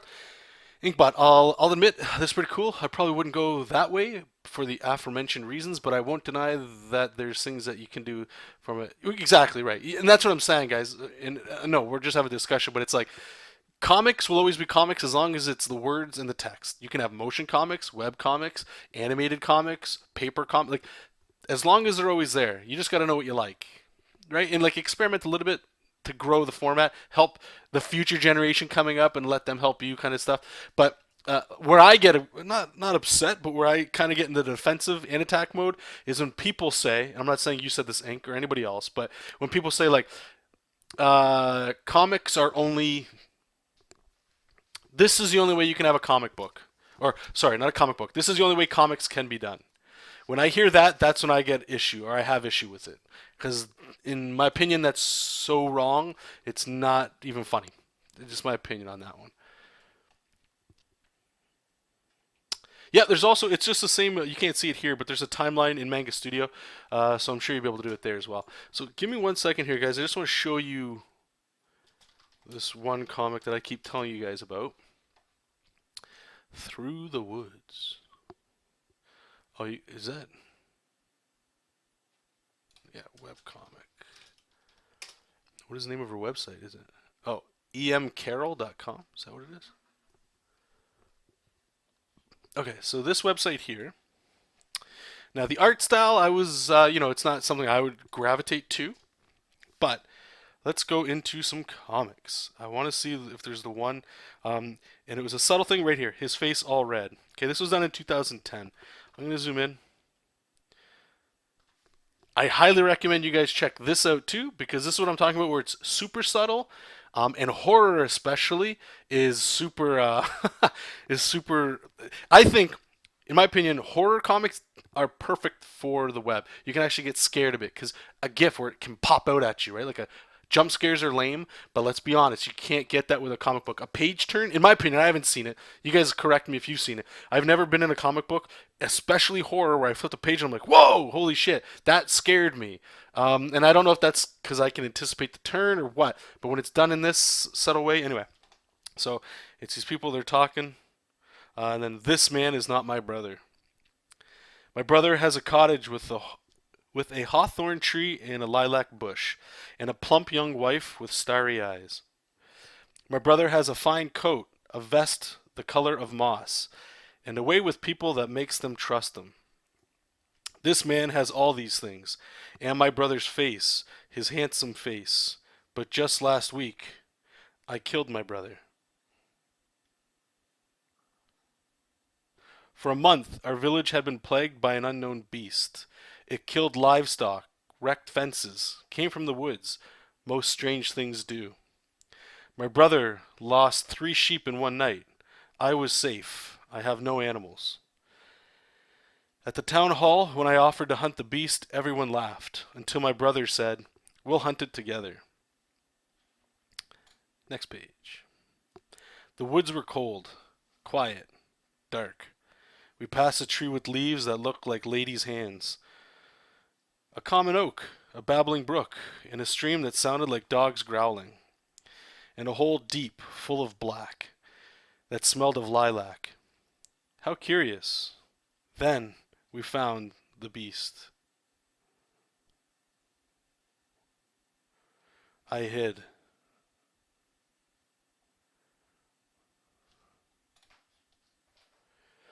When I crawled from my hiding place and found my brother, he had already slayed it. Just a wolf, he laughed. It was only ever a wolf. And then we both laughed at how I had hidden, and how grateful the villagers would be to him.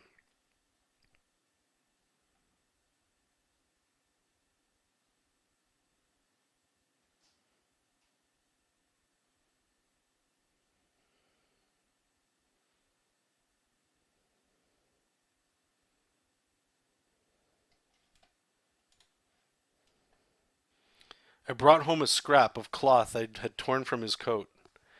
We were separated. The beast must have devoured him. This was the only way. This was the only trace I found. But I killed the monster. I avenged my brother. And even his starry-eyed wife held on to me and wept. That night I feared another attack, but none came. Instead, people thanked me even as they consoled me. I was given my brother's animals, and I slept dreaming of nothing. But 3 days later, my brother came from the woods. Most strange things do. The joy on all their faces. But I couldn't be him. It couldn't be. I can't believe I got so lost. Me, living beside those woods all my life. Thank God for my brother. Thank God he killed that devil. And I was the only one who noticed.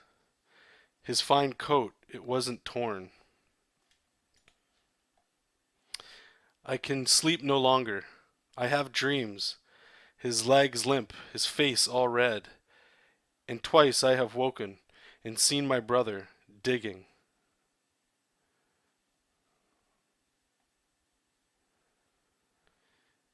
Is this guilt?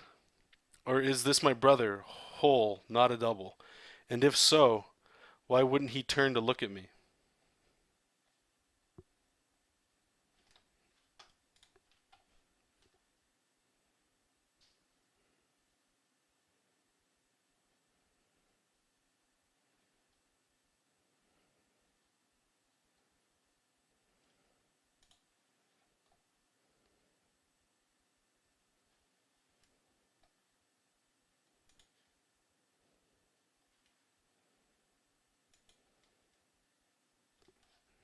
That's it. So there's an animated version at that very end when the guy turns over and looks at you. I was like, oh my god, that was awesome. So anyway, I just want to share that with you guys. And what I'm saying is, like on the phone, this is great. But this is what I'm talking about, where there's things people are doing that are pushing genres forward for comics as a whole. It's great stuff.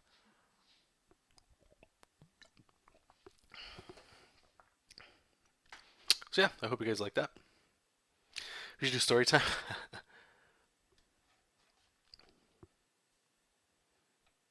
But anyway, again, just an example, something to get you guys thinking. Comics are even better when there's more comics, right?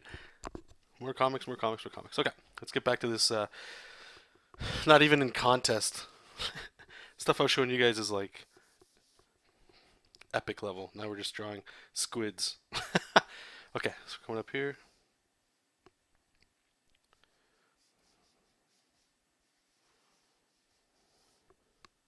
Oh, she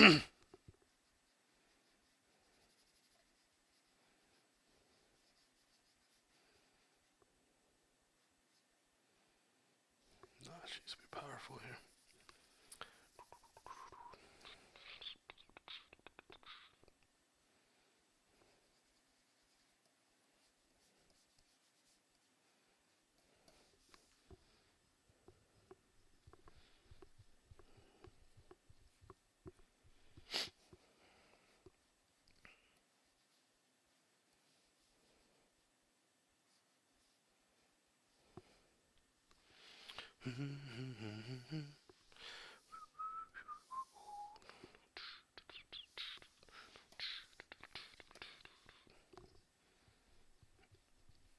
Okay, so she's gonna be shooting like some lightning, and it's gonna break one of these rocks. She's just being like a spoiled brat here, not getting her way, so.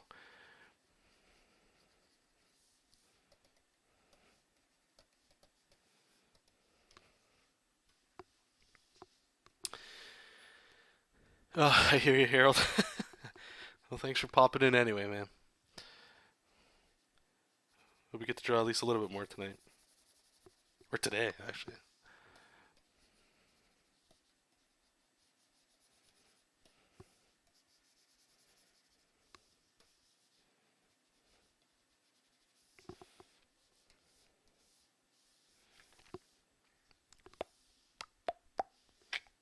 Boom, boom, boom, boom.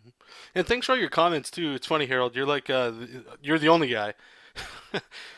it's like I'll get like, let's say like 2 to 4 to 6 updates, like comments you leave behind, almost like you're chatting in real time, like you're in the stream. It's hilarious. So thank you for watching all that stuff, leaving the comments, man. How many pages are you working on for the first book? Well, okay, so just to clarify, I'm not working on books. I'm working on episodes, really. That's the way I like to think about it. Or chapters, right? So the first one is called Diamonds and Doblins. I'm being super creative. They're like space goblins, but I don't want to call them goblins, so I'm just calling them Doblins. So I'm really pushing and flexing my creative muscle. I can't even say that with a straight face. Anyway, and that one is about the reason why I'm doing it. Again, the main the focus for this project is to gain awareness on my stuff, hopefully gain more people to check out my work and like it or hate it, whatever, that's fine. I just need to get it in front of more people. Going to conventions is one thing. I'll do that local stuff most likely, but the web is infinite, right? There's so many people on there, so I need to just gain awareness and stuff. So what I thought would be cooler is, and I'm noticing other comics do this, where it's like right now this story here I think is around 40 pages, we'll say, but I'm totally leaving it open because there's like one story that I want to do just for fun, as Jessup's in like a Magic the Gathering style card game tournament, and he might make it to the end, or there might be something there. But I want to leave it open so that I can do like 1 page stories up to 40 page stories. So they're just like contain little chapters so that anybody can come in. There is a string that puts it all in continuity, like a plot that goes through it. Like I know how the story will end, like once I'm done with the book, if it ever gets there. Like the last scene, I know what that is. I know what the beginning is. I know what the middle is, and in between it is just sprinkled with like fun ideas that I have that I can do. So the reason I'm doing that is because again, I don't have any intent on making this for print. If it happens, it happens, right? But I'm not. It's not on my radar as something to do. Uh, Print, it's not that it goes against the principle of the project that I'm doing, which is to gain an audience, because there's a lot of people that they would rather prefer print, right? And that's cool too. However, I just want to gain a bigger audience if I can, right? So that's the focus. So if that's the focus, let's just keep it on web, and you can still put PDF books together and comicsology. There's tons of ways to get it. Down the road, who knows? We'll see, right? If there's more of an audience that might warrant a book, cool. That way I can just worry about making content, and I don't have to go like, okay, well, how many pages do I need to fit into this book, right? I can just do whatever feels good. Um, so, yeah, that's what's going on there. And plus, it keeps it fresh, man. Like I don't, you guys, the scripts I'm working on are ridiculous. It's like a note card that I keep in Trello. I have a video on that, but it's essentially like this, like a little piece of paper where I'll write like one sentence max of like this story here. It's let me see what the and what they are their story beats. Okay, so on this one, let me just see what it's called. Whoops, just so you guys kind of have more of a like more in context what the hell's going on here. So this one was called bum, bum, bum. Momo talking to herself as she walks away. Maybe shoot some magic at a rock or something. That's it, okay? But in Trello, I have a color attached to it. I have a video talking about that one too. A color attached to it, meaning this is story, okay? So all I need to focus on is story. So when I know that, when I go in, once I have my little story beat, this is what I've done. This is it. A thumbnail, okay? So this thumbnail, I just put together. I'm like, okay, well, I need story, so I need lots of speech bubbles. So you can see me just putting a whole bunch in there. And then I wrote, I was so pumped to see fireworks, right? Like that's nothing. He's so stubborn. It's just things that are on my mind that I might be able to put in here. The next stage is then I go in and I write the text in there. I don't script this stuff out, so I know it's not gonna be the best written thing. It's not gonna have the best reveals and stuff, but it keeps me moving forward. Again, and not in a, I suppose not in a way to make me sound like a little sissy with this stuff, but it's like I just want to get the drawing and get this stuff moving. If I have to sit down and script stuff, I can't. For me, I can't do it. I'm not developed enough as a writer to just sit down and write a proper script to get it going. So this just gets the ball rolling, and as long as it's getting the ball rolling, again, the aspirations for this project is not to like replace my day job. It's not to like it's nothing grand. It's nothing like holy hell, like this is going to change everything for me. That's not the intent. Um, because I found when that was the intent, or at least along those lines, the pressure was unreal, man, and I would doubt stuff so much. So anyway, A first-person adventure comic. That sounds pretty cool. I want to make my story like an ongoing story, like you said, little adventures here and there. Love the character development of Naruto, and yeah, it's super easy to do, guys. Honestly, like I've compared it to the X Files, right? Where let's say for season one, which could be your overall arc, you have your characters. They want to see if aliens are real. The end, they find out aliens are real. The middle, what's the transition point? They find out the government is hiding them from people. Okay, so it's three main plots. That's all you need. In between, you can populate it with all these other fun stories of your characters fighting a monster, and that's what they call Monster of the Week episode. So if you ever watch X Files, I think it starts off with the alien stuff. That's the plot. Then the next episode is like, okay, now we're gonna go hunt. Like we hear there's an invisible man. It has nothing to do with aliens, but it's still in context of the show. And through that show, you get to show character development, which makes people care about the characters, and it just makes it richer usually. And you can find a lot of TV shows do this, like lots of TV shows. And that's pretty much I guess, the angle that I'm kind of coming at this with. It actually leaves a lot of flexibility. It keeps it pretty cool. Keeps it pretty fun.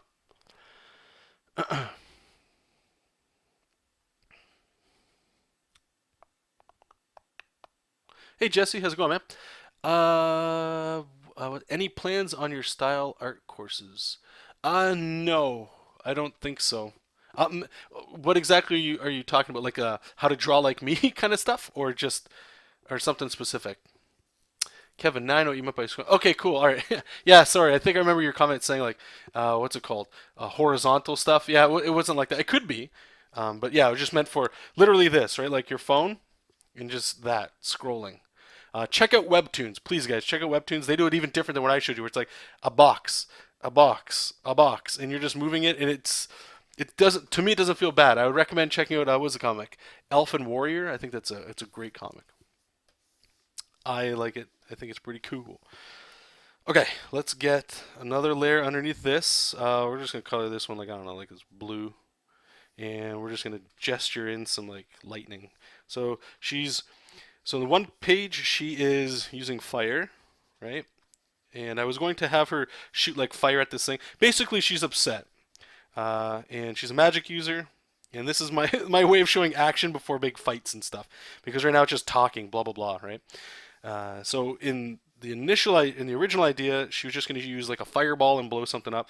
But then I thought it'd be cool. Like I don't want her just every time you see her, she's just using fire stuff. So if we use like a little bit of lightning or electricity, maybe you kind of get the feeling, okay, so she's got like more skills, more abilities, kind of stuff, right? And this is just gesture stuff. We'll change a whole bunch of that. Okay, so let's go ahead and get some structure on this. So I don't want it to be just flat and boring like that. We've done a lot of undershots, I think, haven't we? Just one. What's going to make her look powerful? She's shooting it at us, or if she's above us shooting down. I think what we're going to do is maybe we just go, we'll tilt her this way.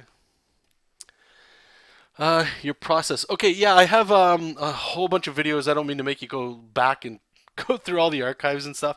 Um, Here, I'll give you a quick rundown right now. Let's just give me 1 second here. Um, I won't do the comic page. The comics work the same. Just I add a little couple extra steps with like the speech balloons and stuff. But let me go to Patreon here. I'll show you just like generic art stuff. What would be a good example? Bum, bum, bum, bum. Yeah, Wolverine will work good. Okay, so this is the general idea. Right now I'm using silhouettes, which are those shapes. Sometimes I'll just go in and do this right here, which is just a scribble, and go from there. It just depends what we're doing. So starts with a scribble, then I kind of tighten up the scribble by putting like shapes, trying to get some form in there. And then tighten it up a little bit more. I don't know why. Yeah, I didn't. This one here, I thought it lacked the energy, so I brought the arms up a little bit just to really push it out there. And then I tighten up the anatomy. Normally I don't do this many steps. I'm not sure why there's that many, but generally it can go from like here to most likely there is average. And then I'll put another layer on there just to put costumes on there. It's Wolverine, by the way. So we get that. Then the next stage we go and we take that and we just sort of add line art. So let me just turn this off so you can see. Yeah, so this is what I just showed you, right? and I just lower the opacity, and then I put the tight line art on there, and then from here we ink. Where's the ink right here? So I just take that and then I ink over top of it, and then usually it's done. And then I can color whatever. But for these Patreon rewards, I just add a little bit of gray to it because I think it'd just make it look a little better. I hope anyway. So it's like a little Copic marker kind of thing that I put on here.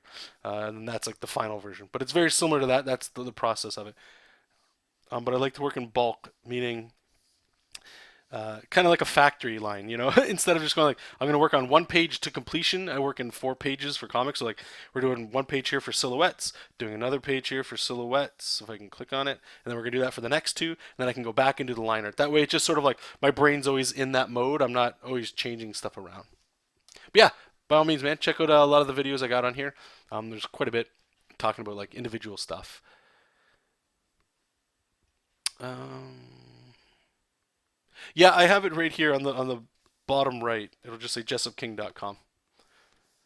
Because you never know when people are going to stumble on your stuff at what page and what point, right? So a lot of people seem to be doing that on their web comics. So may as well join the crew there. All right, so let's figure out where.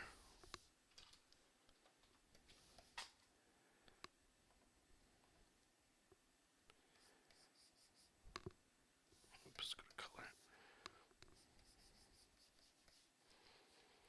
So got one tentacle there, there.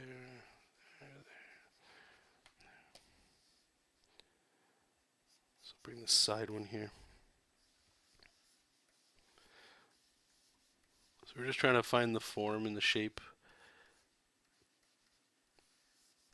and all this stuff. Obviously, the line art will change, but it's I don't know. This is just a easy way to keep moving. Doesn't work for everybody, but try it out. Might like it.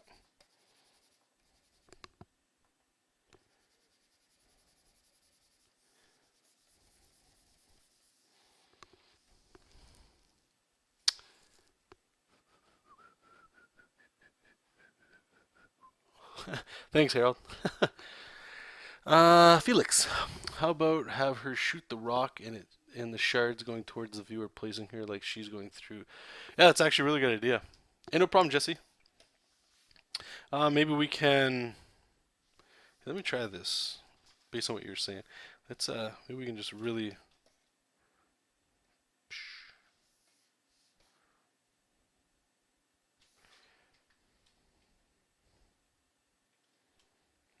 Oh right, okay. Hold on. I think you're onto something.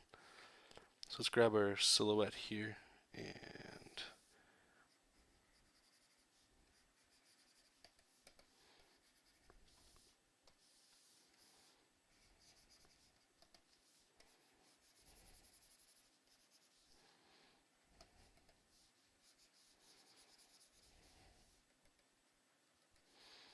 once we get into the liner, yeah, I think that'll look good.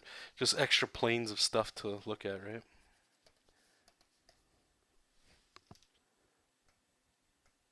Yeah, cool. Thanks. I think you were also talking about changing the angle to kind of get her behind us, kind of thing. So if that's not the case, I mean, we'll see how this goes.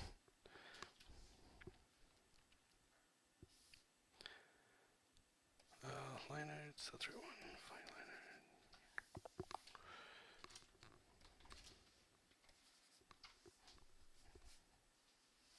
Oh, thanks, Jesse. I appreciate that, man.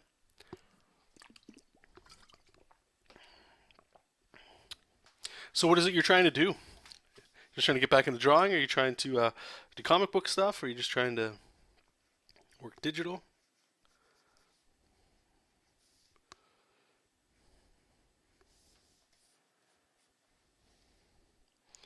Make her scream in here. Give her little buck teeth.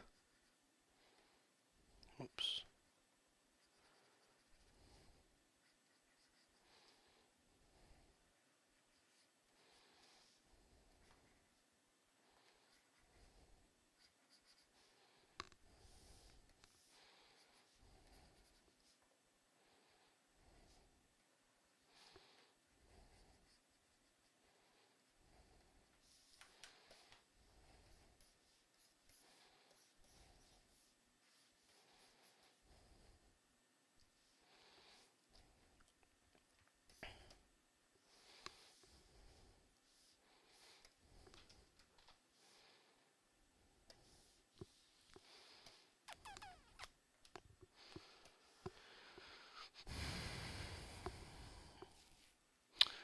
Working digital and comics. Okay.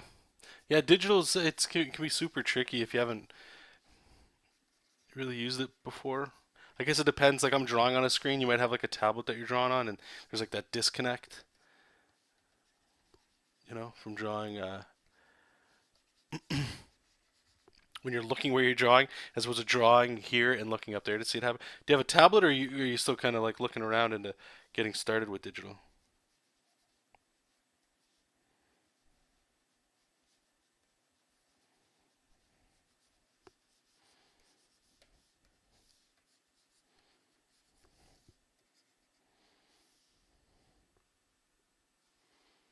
Okay, yeah, no problem, man. Inspiration's good. Harold, hey Jonathan, do you recommend putting up the comic one page at a time, like I'm doing, as I finish them, or placing it up in bulk when you're done with the episode? I don't think there's a right or wrong way at all. Do what you're doing. If whatever you're doing is getting you to make stuff, I think that's the probably most important part. For me, I talked about this a little earlier, so I'll just reiterate for you. I had a little coffee date with a bro of mine. We're coffee bros. Anyway. I don't know what the hell I'm talking about. Anyway, so we were talking, and he's a way more advanced writer than I am. He reads like, I wish I read as much as he did. So he knows more about story and all that cool stuff. And he was just, I was asking him how, when you're looking at it like a web comic, what do you like and stuff. And he's the same as me. I'm not a fan of going and seeing just one page. I like to come back and read a bulk. That's why I do think a lot of these mobile comics, with the scrolling stuff, with those episodic updates, because they almost feel like you don't have to put in as much work as you do when you're designing a page. You're just doing panels for a story. You can tell more, right? Because I think when you're reading a comic, you're reading it for the story. And when it's just, if all you got was this and you had to wait a whole week to see another one, I don't think it has the same impact as if it was releasing all of the story at once. Okay? But we live in the real world. Like you said, this isn't our day job. You got to do what you got to do. So whatever you're doing, keep doing that. For me, what seems like it's going to happen so far is, and it was a good idea that he was suggesting, which was that whatever the first cliffhanger is, and I believe it's like page 16, especially on Tapastic and Webtoons, Tumblr most likely. I got to figure out where the comic will update everywhere, but where specifically the first launch kind of stuff will go is upload all 16 pages at once and then commit to like an update schedule. So I'm trying to aim anyway for 2 pages a week, and we'll see if I can hit it. I'm pretty sure I'll be able to because you can see these pages go quick. And to be fair, what I'm doing isn't crazy just yet. There's no like big cities and things I got to get a ruler out and do straight lines, right? So we'll see. But the 16-page idea is so that when people come in, when I first start rolling up, like, okay, guys, here you go, check it out. There's a thing that you can click first on. So you can go back and see all 16 and then leave you at a cliffhanger if you end up reading it all and you enjoy it. Cool, now I can't wait for the next one. And then people might get upset that it's still like a page a week or 2 pages a week. I don't know, but at least there's like a chunk there. Besides that, I want to build up at least like a 2 month buffer just in case. And again, it shouldn't take too much. So it's a lot of work to get this stuff started, sort of going. And I don't want to wait too long. I don't want to go like, okay, I need like this whole nest made before I can just venture out. There's a lot of learning that has to go with all this stuff. So, if anything, I'm a little envious of you because you're already kind of doing it. You're just doing your thing, and you know the struggles that are come with it, and you also know like the rewards and all that stuff. So I'm excited. I just don't want to pull the trigger too soon just yet.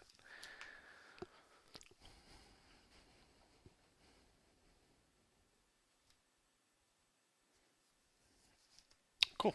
Okay, so we got 2 pages down. Let me just stop my timer. So that was an hour. These are going longer than I thought. It's got to be just because I'm rambling. Talk too much. Okay, I'm going to be right back. Just use the washroom here. Uh, I'm just going to take like a minute or two break here. Just go pet the cats, look outside, and we'll get this page going. So I'll be right back.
Okay, sorry for making you guys wait. I'm starting to get the hunger pains. So look at this. I made one of these. Spoiled myself. It's like a giant, the giant vat. It's like frozen bananas, frozen berries, and then the secret sauce. A couple tablespoons of peanut butter. Oh man, that's thick. That'll stick to the ribs. That's all right. Let me catch up with you guys.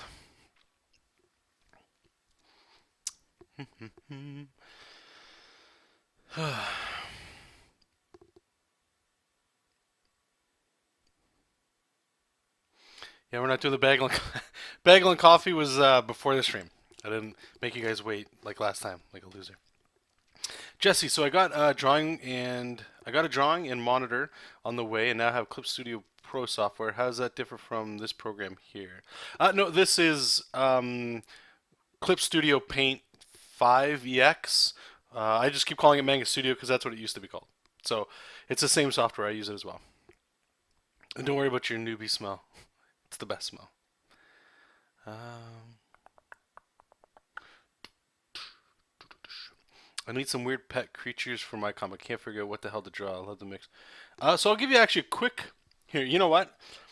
There's a new creature that's coming up. They're called the Tupos. Tupos, Tupos. Actually, I got to double check here because we're going to have to draw them. But I'll show you a really quick thing I was doing on a previous page that might help you make some creatures, like if you want like background creature kind of stuff, right? What Jesse's saying is about the same kind of thing. Okay, so this is what I recommend. Again, it goes into the silhouette stuff. So if you're not versed in that, that's cool. And honestly, guys, this is why I would recommend doing it. You guys know my day job. I do video games and concept art. Not all concept art artists do this, but most often you do. Sometimes you can just get right in there and draw it, but sometimes you still need to figure out what the f's going on. And if you're creating something that's nothing that doesn't exist, there's parallels you can pull in and stuff. But in the production world, entertainment, comics, video games, movies, you gotta move. Money is time, right? Sadly. So you find little shortcuts if you can. So let me just pull up chapters, diamonds and doblins. That's what it is. Inks. I believe it's page 4. Just give me a second if it's not. You've seen it. It's where there's the two creatures running in the front here. Yeah. So they might be a little harder to see. These little guys here. Okay. Let me just turn this off. Is it gonna? Nope. Sorry. Let me go to. I guess we're not gonna get to see the inks. We're just gonna go to the line art.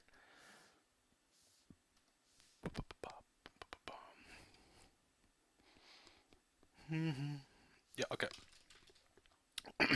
So I wanted these little like insect alien looking kind of things just running around in the foreground while they're talking in the background, right? But to normally do this with just like how you draw anatomy, with like the circles and scribbling, that's all fine. If that works for you, totally do it. Absolutely. Um, but let me just go to panel 1 here. I just want to make sure here. Creature, which one is it? This guy? Okay. Let me just see what's here. Okay, so nothing's there. Let's put him back there. So we can put him there. Turn it off. Okay, so thumbnail, no, it'll be breakdown, right? Okay, so here he is. Here he is. I mean, so what he looked like, all it was like some scribbles that I did, just like the silhouette stuff, guys. And you guys will get tired of hearing me say that over and over again. But let me just fill it in black so you can kind of see what's going on. So you can see it appropriate. So I just made like this round kind of shape like this, right? Put like some little things in the back, but whatever. The same thing was done with this guy over here. Let me turn him off as well, right? So you can see, and I'll just fill him black so you can kind of still get what's going on. So I'm just using shapes, and it's sort of like what Jesse was saying of like staring at the clouds and finding form and shape in the clouds. It's the same basic principle, right? So you've got this kind of stuff, and I'm just adding things like, okay, legs would be kind of cool, shapes or whatever. Same thing as here, and then literally the only step is just drawing white over top of it, but loosely, right? So I'll just turn these on and off so you can kind of see form. But even the way I had it, you can move, like you can see whatever you can see in your mind's eye to put this stuff together, right? And maybe what you got to do from here is just look online at like a slug or something and have that as reference to see how a slug is made, and then put those slug things in a shape, You know, that might help you. And then from here, you just put line art over top. That's why I think it's like, especially in concept art and stuff, it's super important for this because this guy. Okay, check this out. So he looks like that right now. I'm gonna draw a new version over top. Let me just get where we at. Line art. Yeah. So we'll draw a new one. So maybe these here. I'm just gonna. Yeah, these could be like his nose. It's very similar to how I have the eyes right now, but maybe it's like his little nose. And I wanted him to be prey, so he's got to have his eyes on like the side, we'll say. And I'll just go to black here too to put like another eye on the other side. Maybe he looks a little scared. And maybe he's got like his little things, his little arms they actually come out of like his face. Let's put eyes so you can kind of see where he's looking. A little mouth here. This looks actually really. This is a horrible design, but just trying to show you. Maybe he's got little like frog arms. This is actually like the worst thing I've ever seen in my life, but I'm just hoping you can kind of see the difference. So like there's that, and then there's like, sorry, then there's this.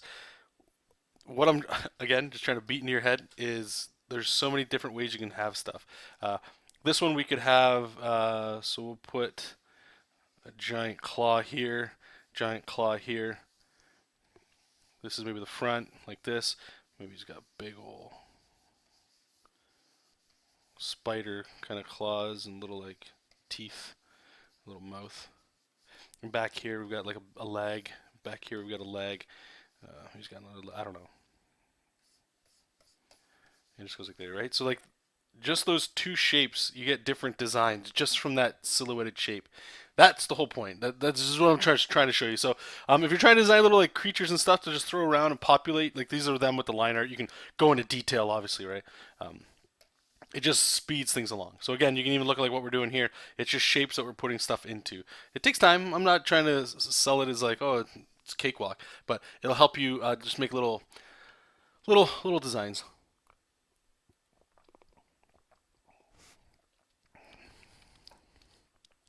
Oh man, I'm gonna get like a purple mustache. Let me check out that ink. Whoops.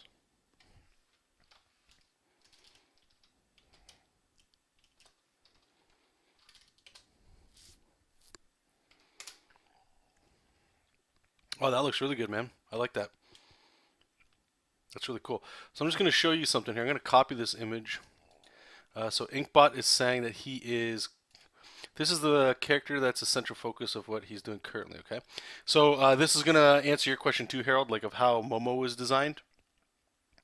And I'll actually show you guys that in a second here. We'll just do something real quick.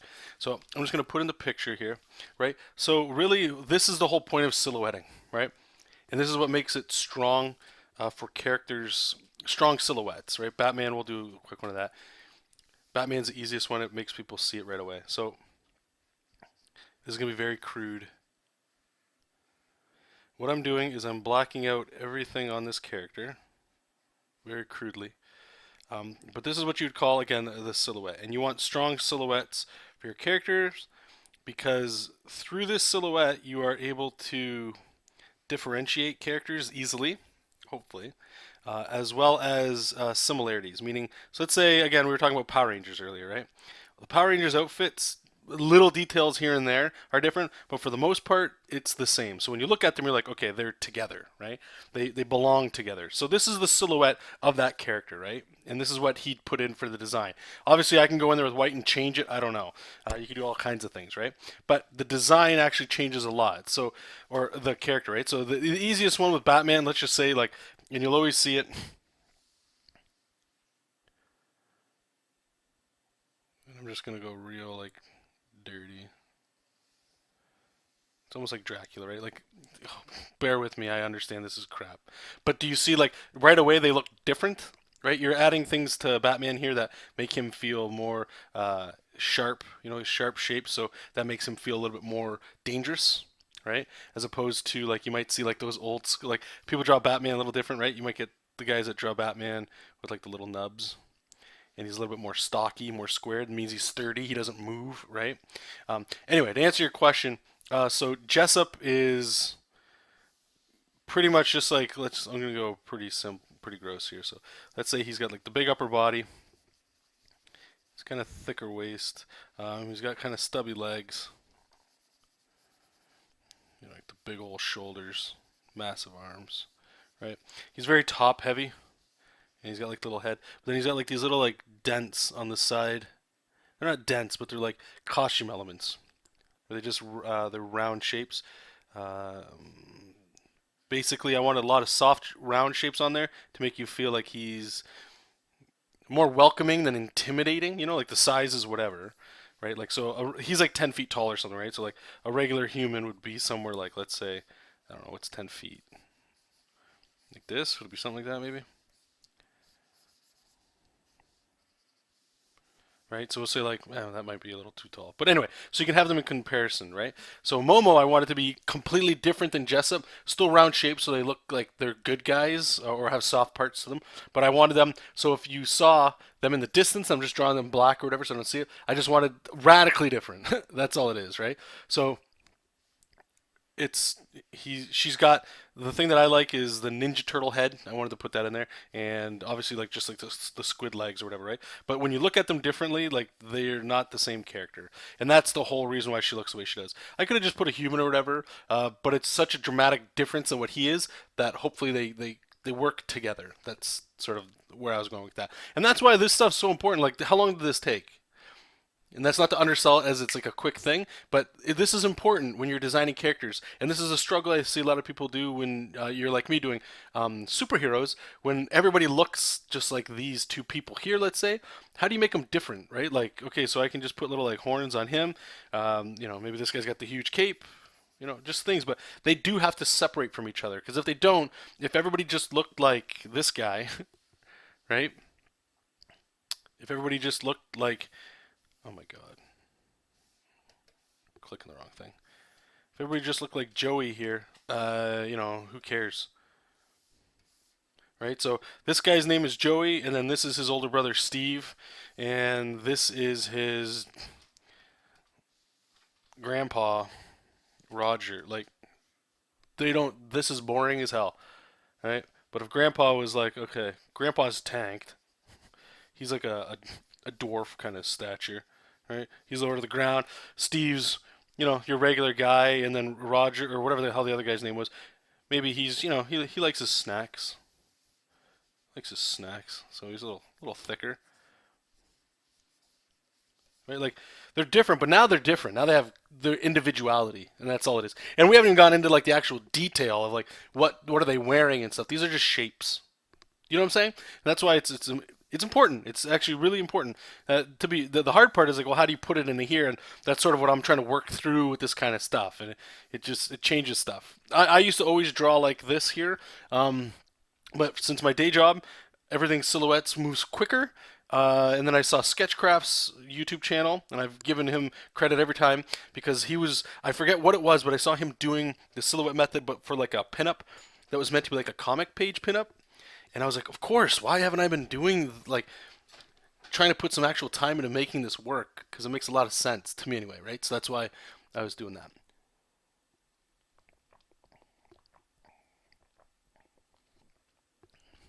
I'm going to mute it next time I drink that. You guys don't need to, you don't need to hear that. Okay. So anyway, I hope that helped you out there, bud. Oh my. Okay. Timer. Start.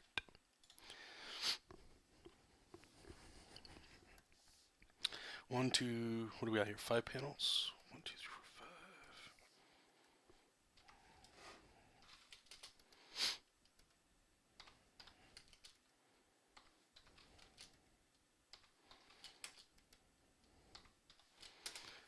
five.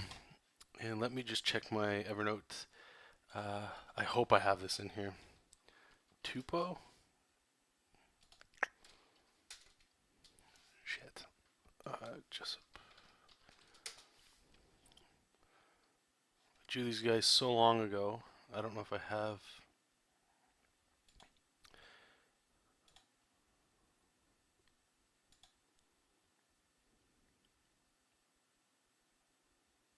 Oh wait, no. I actually think I saved it on my hard drive.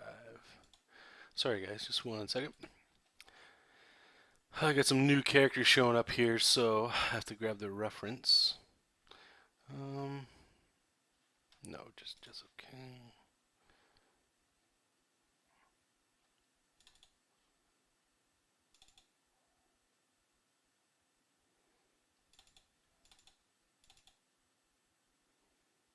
There we go. Oh, I didn't know it. Okay, I was drawing some goblin guys. So I'll show you what these guys look like in a second here. And the goblins, we're gonna do a stream where I'm gonna do the silhouette stuff to figure out some of the goblins and stuff. But like this is just a really lame first pass. I don't like how goblin they look, so I got to change up some stuff. I'm thinking of giving like a much bigger nose, but like a compact one, not like that long sharp one you always see like goblins have. But something there. But anyway, these are the tupos here. They're just like I just want them to look like cute little, almost like Pokemon kind of characters. Because you find out that they're basically being used as slaves. So they're doing basically you see like the like imagine the Ewoks, right? You see Ewoks and you're like those are awesome, but when you see them with like big thick chains around their neck and they're digging holes and stuff and they're like help us, hopefully you feel a little bit more sympathetic towards them because they're cute little pudgy little characters. I don't even know what the hell they are, but and you can see the design's super simple.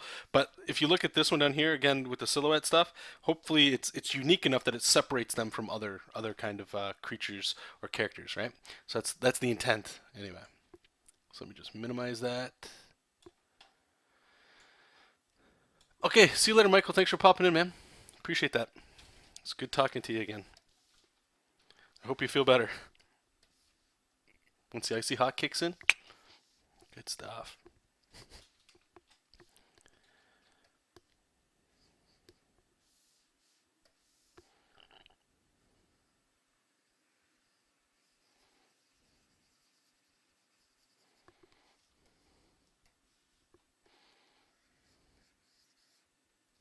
Oops.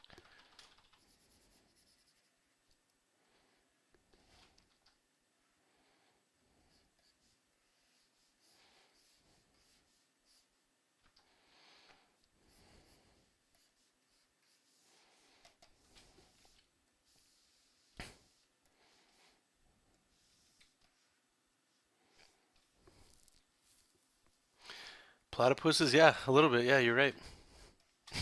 Maybe it's just it's almost like a bill kind of look.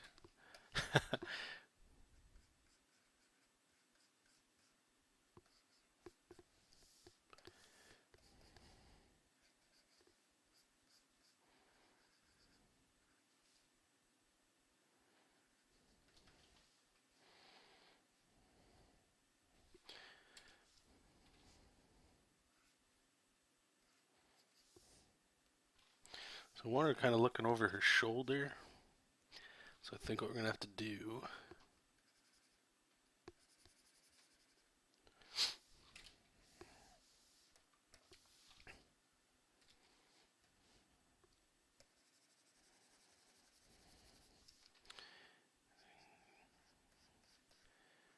Get like a. It's funny. I gotta try to think of these like tentacles, sort of like arms, So I can. That's how I can give some emotion to it. Hopefully, like curl it. It's they're tentacles under it, but if I can roll it up to make it look like a shoulder. Um, but actually, what I might do is because she's turning away from this panel, so I'm gonna flip it, and you'll see what that'll look like in a second here.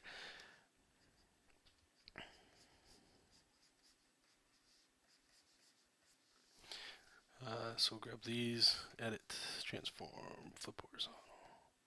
That way she's looking back into the page, which is a lot better than looking away from the page. We want to be turned into the comic, right?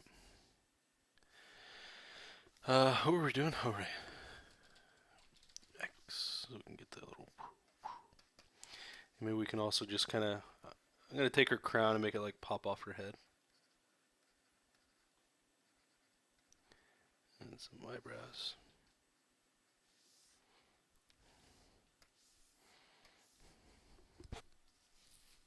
What game have you recently designed for? Oh, it's where I live in Windsor, Ontario. There's a small game studio called iDream Interactive. Mostly make Facebook games right now. Some of them are or most of them are on mobile. Here, I'll show you. It's called It'll look totally different than what. Well, maybe not totally different. It's called Recipe Rescue. They're like match three games basically. Where are we at? Recipe Rescue.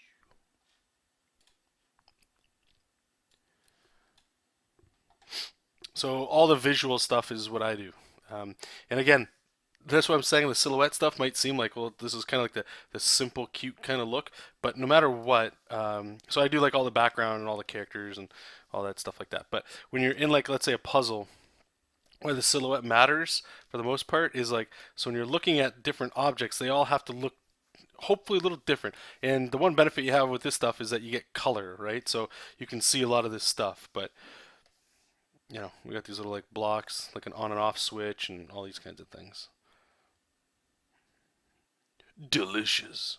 Anyway, this is like I don't really play these kinds of games, but there's lots of people that do. So one thing that working at least on this project or at this job has shown me, it's actually like moved a lot of where my art style goes into now because a lot more people kind of understand that sort of stuff. And the Fire Emblem looks like it's gonna be slick. Okay, so what's this next page? Panel two. So she's going to be, hey, over here. I bet they can help me. So this is where we get to start drawing some buildings. All right, first let's draw some ground. Oops, silhouette. They're digging holes, so pretty flat.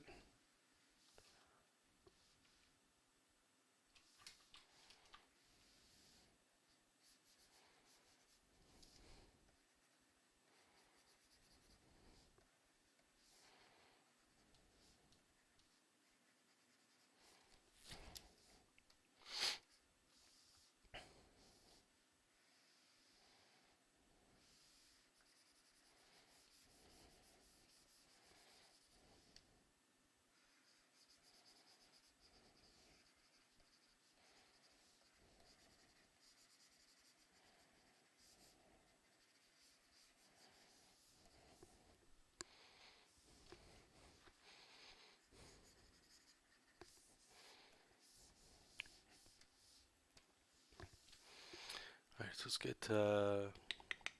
let's do red for these.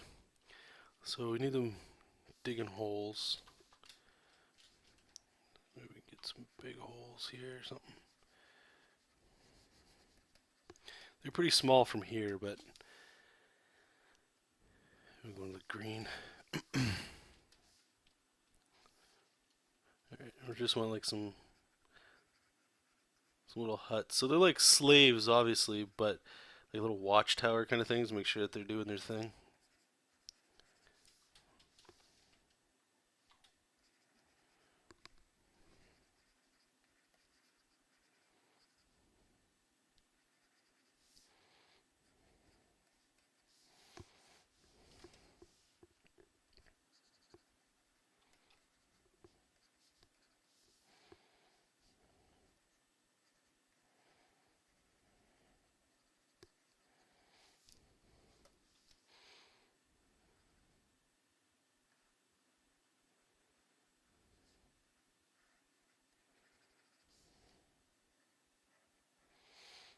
Get some flags.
like a blue.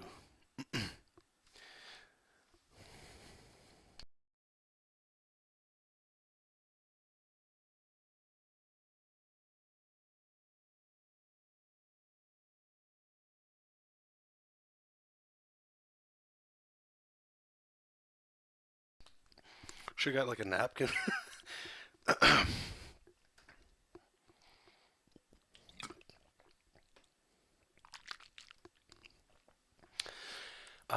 So do you keep your sketch layers you paint over or ditch them when you're done with them? So I keep all my layers here. I usually always draw on top. That way, I can still keep a version. But the way that this workflow goes, that I work in anyway, is so this right now is the silhouette version or the roughs. So I'll save it like this, and then when I go into the line art, I go file, like I'll save a new version and call it lines instead of silhouette. So that way I can compress all these files into like one layer and then draw on top of those. That way I don't have this file that's got layers from like different versions all the way up and it just gets huge. It's just a way that you can always go back and if something were to happen to your hard drive or a file gets corrupted or you save over it or something, you can always go back to something. That's really about it. Normally though, like back in the day when I would draw with a lot of this stuff, it was excuse me, it was a lot of just do the pencils, make a new layer, ink over top of it, that kind of thing. Like a normal way of working for sure. I would say this method is highly taken from the DC Comics Guide to Digitally Drawing Comics, where Freddie Williams talks about having like states almost of your file as you keep going, so you can always go back and in case something like the worst were to happen, you can always go back. So we're just gonna put like these little bodies in here. They're most likely going to be just like look how small that's going to be, right? Like you're hardly even going to see them. So they're just going to be color, like a certain color. And this is why silhouettes are important. Like don't get me wrong, like these things are so far in the distance that you can't really see them and all that, but if they were a little bit closer, the silhouette's important because then you could get like recurring shapes and stuff, and you kind of understand what's going on there. Harold, so Jonathan, when you use grids in panels, do you use silhouettes? When you use grids in panels, so are you talking about like perspective grids? If that's the case, then yes. Let me see if I can show you an example.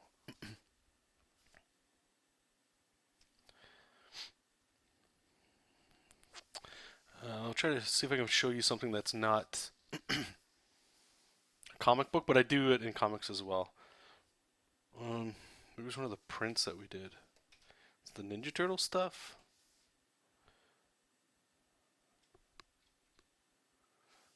I don't know if we did it with the turtles.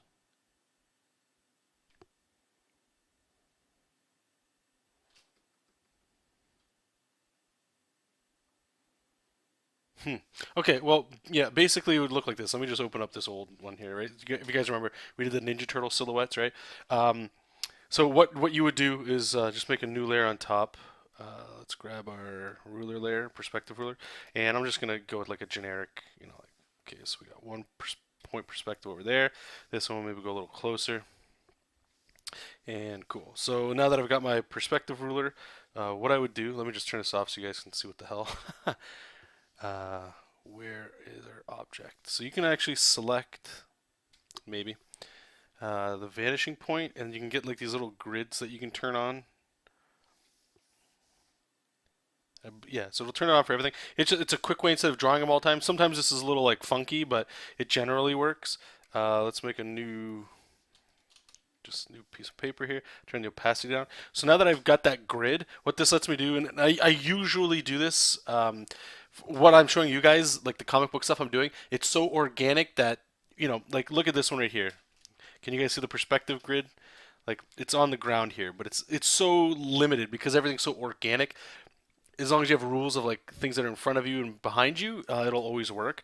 Here, I still got that perspective grid, but it's very loose because it's organic. When you're working with like structures and stuff, it's important. But even something like this, I know I did. I just whatever can't find it. So the grid's already there. So when we go ahead and I'll just do this in black. Oops. turn off that snapping. Oops. Snap.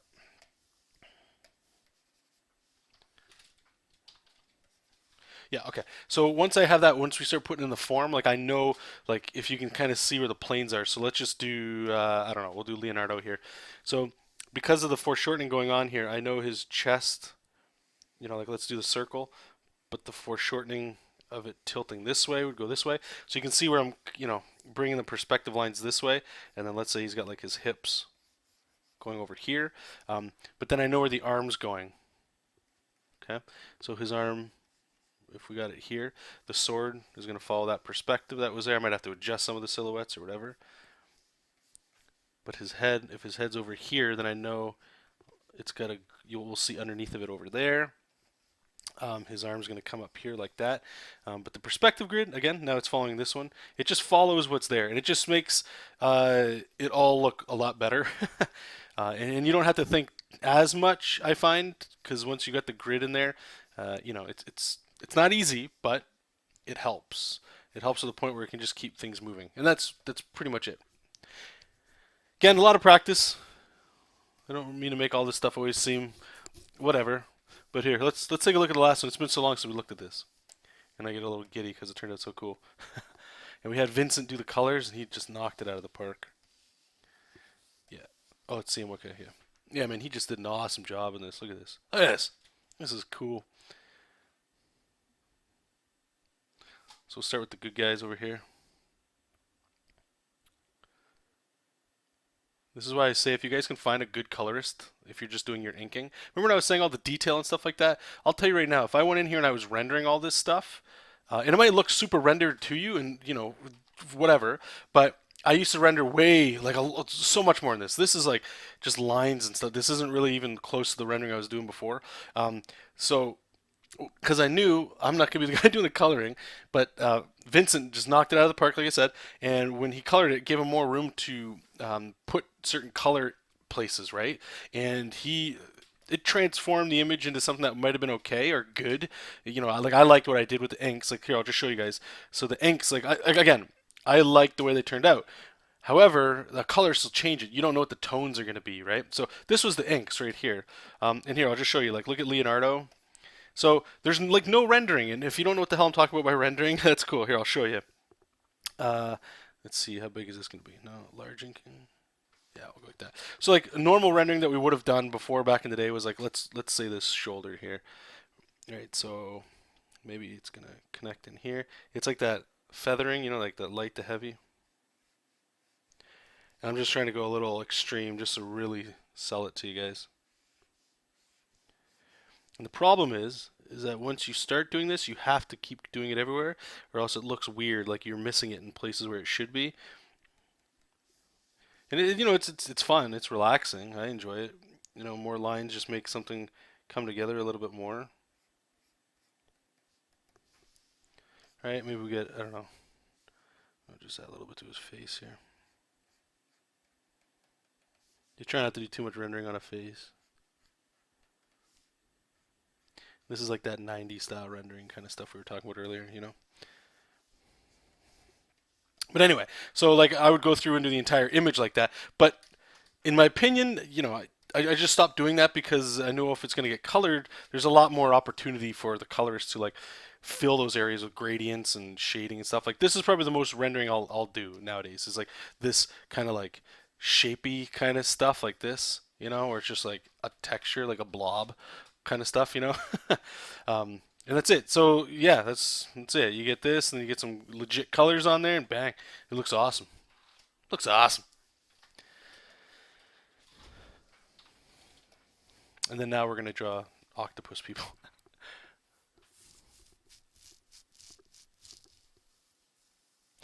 Oh, yeah, that's the thing, guys.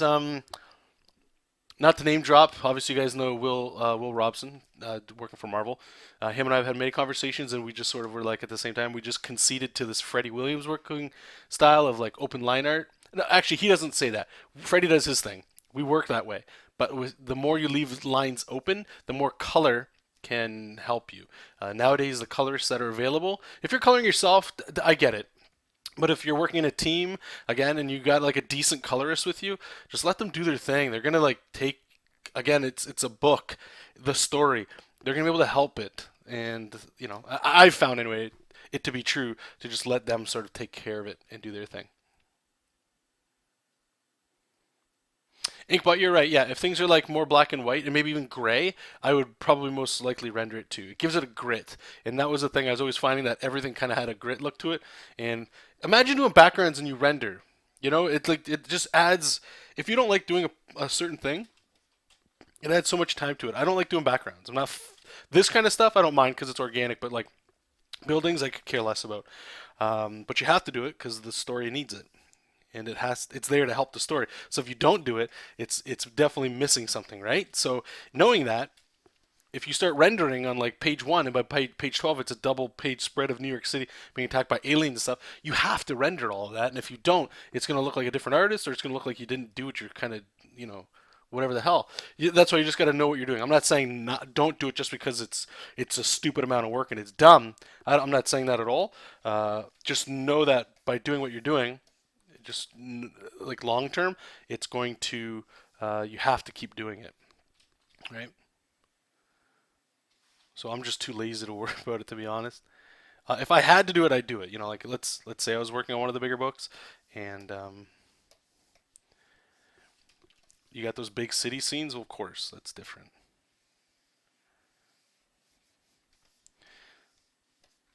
So I wonder in the foreground, she's supposed to be yelling like, "Hey, over here," but I don't know if maybe we can do that like that cheesy cartoon kind of thing.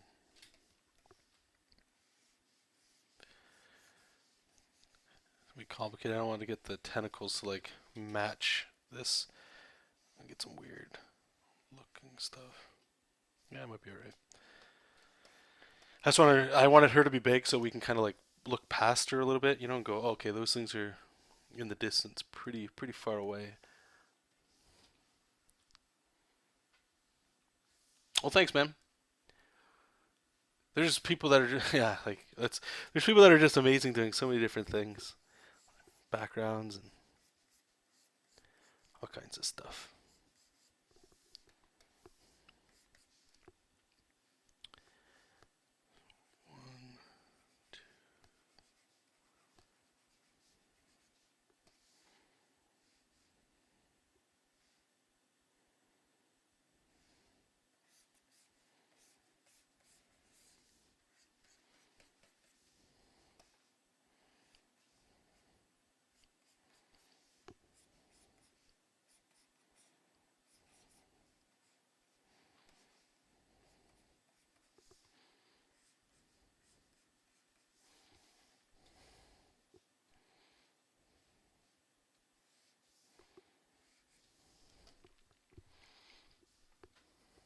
Hey, Pillowhead, how's it going, man?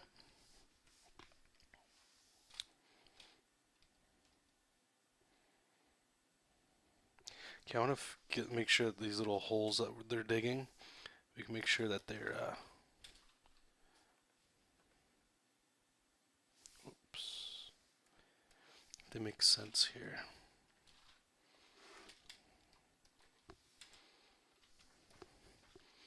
Okay, so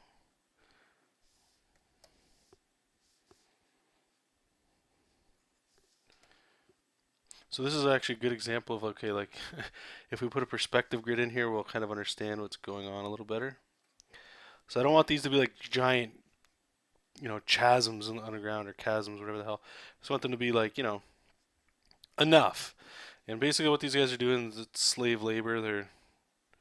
They have to keep digging. So this is actually hopefully it gets into like the sadder parts, like this next page. Like they're getting sad. They're like, please help you. I'll just give you. So she's saying she's going to have to ask them for fuel diamonds, though, right? So she's like, I know what you're thinking. How can such a beautiful princess be stranded? Well, let me tell you. And they start going, please help us. The whip master is sleeping. Save us, help. We're so tired. And the one comes forward. He's like, we don't have much time. Please free us from these chains. We haven't seen our families in a long time. Most of us forget what home looks like. We need your help. And this shot's gonna be pretty cool. It's almost like one of those old '90s shots where it's right in the face. So you got a big face and it shows a big chain with the lock kind of thing on there. So she basically, this is like the big drama, the big problem of the story. So the beginning, they're just fighting over just dumb stuff. One guy wants to go look at stuff, and she just wants diamonds to get the hell off this rock so they can go watch some fireworks.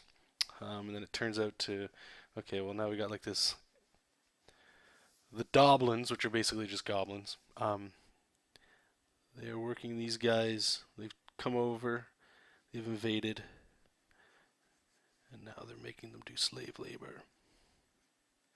You know, classic superhero stuff.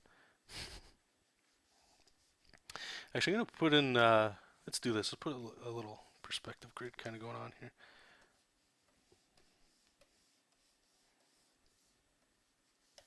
And since we're not working with like straight lines, even these big huts that are like the overseers or whatever will be in, it's okay because we're just gonna be freehanding a lot of that stuff. It doesn't really matter. So where's our perspective? It's right here.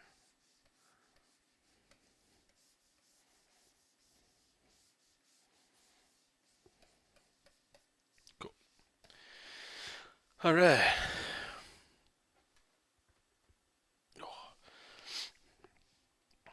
Where's the huts? Right here.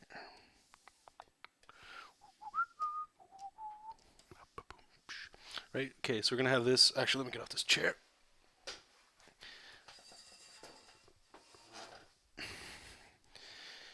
So now we got that perspective grid in there, right? We can figure out how do these things kind of come together. And this is the concept art part I told you guys a little bit about. I'm trying to figure out how the hell you put these things together. So I know the way the form should go where you're seeing underneath of it, but they're just made with just pure logs, you know? Like this. What can we add in here to make it kind of cool? So I've been noticing everything was rocky around here. I was going to put like logs don't make sense, so these got to be rocks. So like the shingles maybe are made of stone.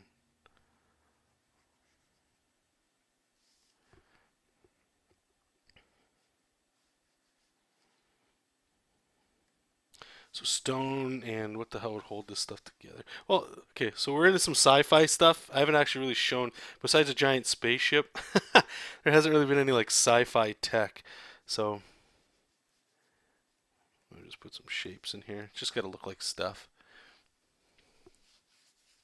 Explain the Patreon thing to me. Sure. Patreon is essentially, fundamentally, all it is a subscription model that, let's say I have a Patreon, but I'll just go like super, like it. I'll explain the easiest form of it. So I go, hey guys, I have a Patreon. If you'd like to pledge money to me, thank you. That'd be great to continue support for what I'm doing. And if all I'm doing is streaming and that's all I have, so on my Patreon, you could go, yeah, I like what John does. I want to give him $1 a month. So you put in $1, and every month you get charged $1, and it goes to me. You can cancel the subscription at any time. So a lot of people, what they do is they pledge, get all the rewards that are on somebody's pledge or Patreon, and then they just leave. It's kind of lame, but what are you gonna do? So you can pledge, and then you can cancel at any moment, right? And that's the bare minimum. You like what somebody does, you want to give them $1, saying thank you for helping me out somehow down the road. One of the videos you made a long time ago was great, okay? Or you make artwork, and I enjoy reading your comic, so thank you. Here's $1, you know. But as anything goes, people want more people to be part of their Patreon. Same with mine. So what you do is you start offering tiers, kind of like pledge drives. So what those are is like whatever you're pledging, and everybody's different. I'll explain mine. So let's say you pledge $1 to mine, you get all the updates I do on there, plus some free brushes and stuff. Every month you'll get charged that until you cancel it, right? The other tier is a $3 tier where you get all of the $1 stuff, plus once a month I do like comic creating tutorial kind of stuff. I'm posting this month's today or tomorrow, and it's how I actually color the comic. So that kind of content, right? And then the $15 one is it's all of that. Plus, you get a commission drawn every month of any character you want, and they're like little bust sketches. I can show you that if you're interested. And then the $30 a month is you get everything except the commission. But the $30 one is once a month you and I we get to hang out just like this on Google, privately though. So if you wanted to critique, you wanted to show me some stuff, you just wanted to talk, all that kind of thing. and then it just recurs. And if you're interested in that, then you get those benefits, kind of thing. You get what you like out of it, and whenever you're like, I've had enough, you just cancel. That's basically Patreon. I know it shouldn't really have been that long-winded, but I'm sure I was saying stuff over and over again that didn't really need to be said. But in a nutshell, that's pretty much what it is. I've been enjoying it. There's a few patrons in the room right now. Um, and it's cool. Once the comic starts going, like what I'll be doing is most of the people that are Patreon supporters right now, at least for me, that I've noticed, they've come from YouTube because that's usually where most people have found me through like tutorial videos or whatever that I used to do back in the day. But now that I'm doing like a push right here to like my own stuff, the content that's going to be on there is pretty much just all of this. So like the first 8 pages, they're already posted online there. It's not posted anywhere else. So once we do go live with this stuff, if you want like pages first kind of thing, some people are into that, right? You can go there and you'll always get the pages way more advanced than when we do click live, as well as like the behind the scenes stuff. A lot of people like that. They're always interested in like how you make something or how you do something, right? And the other thing I have, and I'll stop talking. I appreciate you asking about it. Um, but it's something called Scribble Chat, where it's basically like a podcast, but it's more of just like a stream of consciousness. Like I'm just thinking of a topic or something today, and I'm just gonna talk about it and maybe start a little discussion with whoever's listening and stuff like that. And I actually did a poll, and that was the number one requested thing, which to me is, I get it, it's funny, it's cool, but people wanted to hear more of just like that, and I'd have to imagine it's because people are drawing and they want to hear something in the background, probably like very similar to what's going on right now. Um, so yeah, hey V, how's it going, man? Pillowhead, no offense, but I wouldn't do the $30 on like Hangout with you. Sorry, with you with everyone else. If it was me. Oh no, it is. It's just you and I. Oh, you like hanging out with you with everyone. Oh, I see what you're saying. No, it's cool, man. Don't worry. It's not for everybody. The people that I have done it with already, or that I'm still doing that with, it's different. I've had people where we don't draw at all. They just want to talk about. They just want my feedback on like art stuff in general, or whatever, right? Then I've had some people where they just wanted to help them with a portfolio. Some people they just wanted, this is an idea I'm doing. What can I do to get better? How do I fix anatomy? Whatever. You never know who's going to be talking to you. But regardless, even if you don't think it's something you would do, that's totally fine. But it is there for those that are interested in it.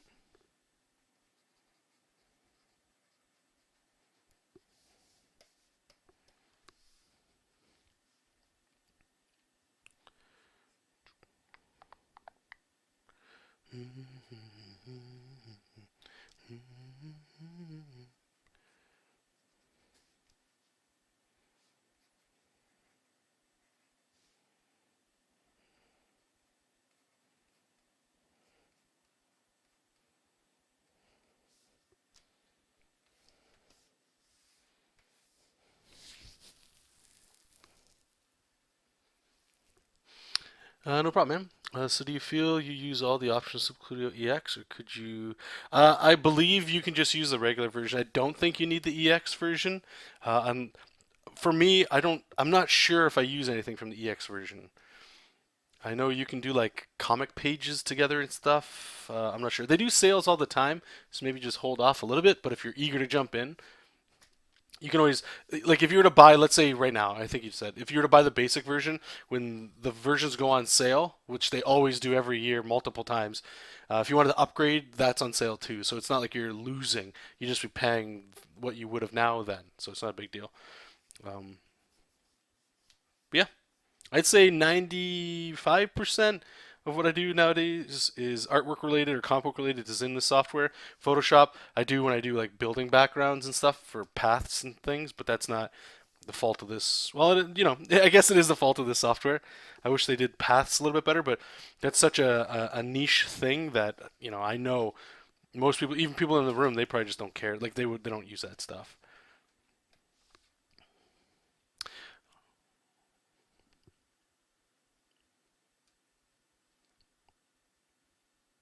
Thanks, man.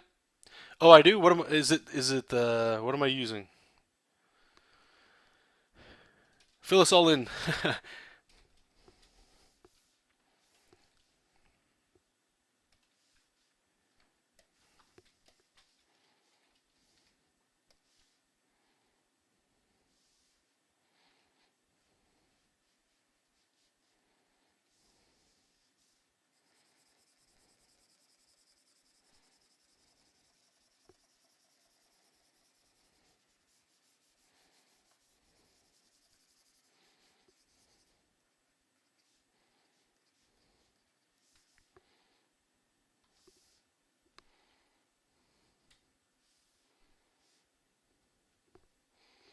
No, yeah, the you are right. The multiple comic or page thing, it's awesome. I don't use it myself, but I work in a different way, not a better way. I just work in a little different where since I work with everything being what's the way I want to say it? Like this is a silhouette version of the page, and then I'm gonna do the line art version of the page. They don't, at least from what I know, you can't put them all in a comic page format that you could if you were just drawing this and then going right to inks in the same file kind of stuff. If that makes friggin' any sense at all.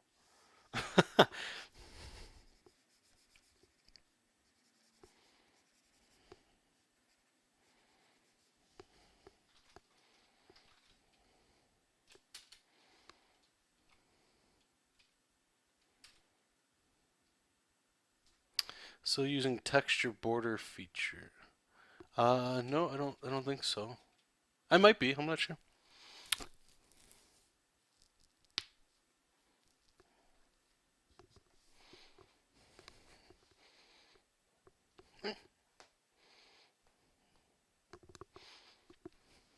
Hey, Keeman, how's it going? How are you, sir?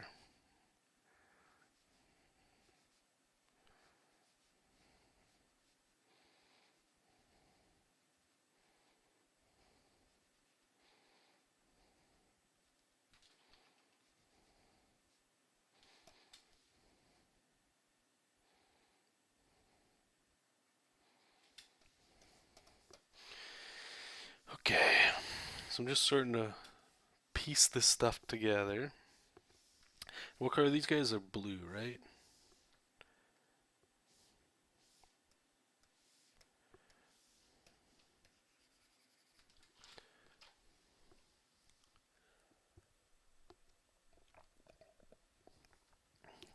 I call this, yeah, this would be my roughs. Like, this would either be roughs or when I would work like.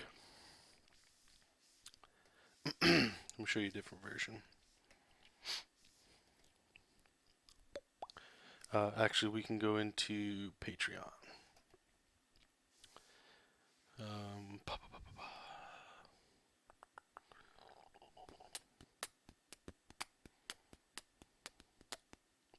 So this right here would be sort of along the lines of roughs.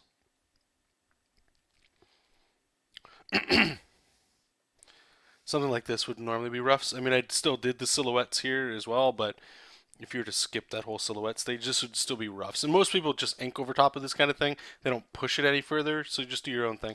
Um, I've talked to death about the silhouette stuff, but yeah. Essentially, it's thumbnails, roughs, whatever your version of roughs are, line art. Some people skip the line art and they just go right to inks because they just do like thick to thin, but I do that after the fact. So that's pretty much just it right there. Oh, enjoy that inkbot.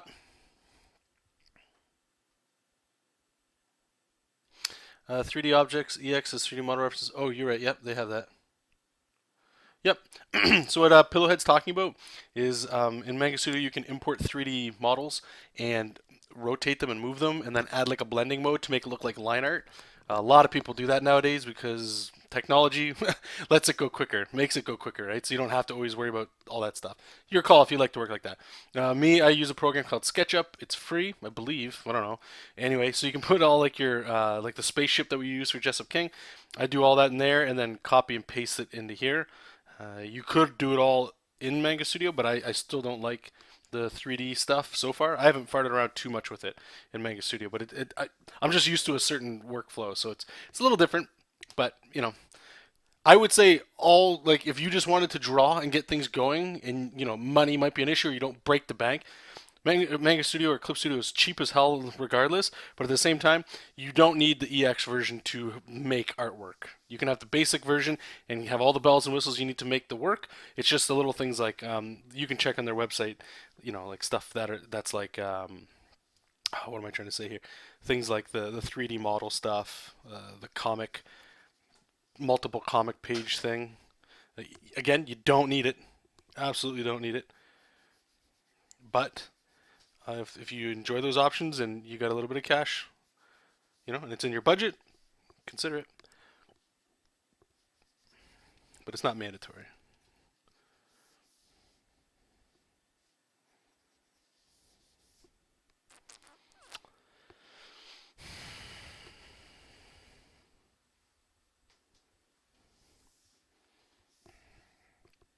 So how do these guys look again? I always forget. Big belly.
What the hell? What's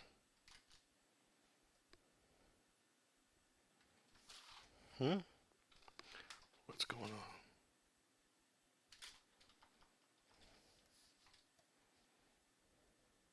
Shrink selection. What?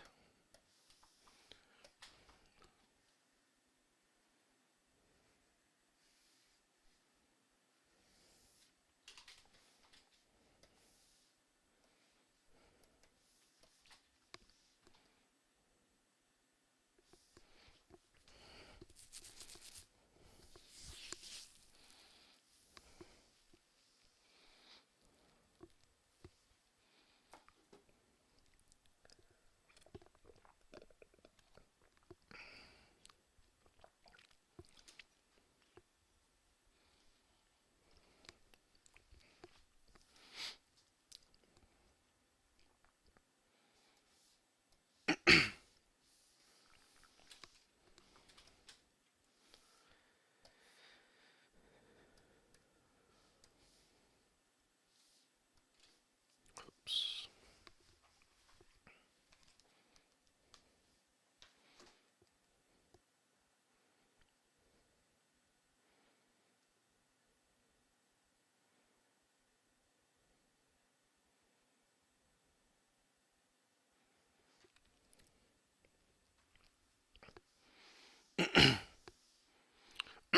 Excuse me.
Yes, I do, Harold. Not all the time, but a majority of the time when there's concept stuff that has to be done. Like usually it's like preliminary stuff. So if we're still designing something that's brand new, like we're working on a new game or something, the shapes and the silhouettes matter for sure. And it depends what you're doing. You know, like if you're designing, actually it doesn't. It can be used for anything. So, any tips on how to stay awake? Coffee and cold water does not help you. Um, a lot of breaks usually helps. Have you tried the Pomodoro stuff?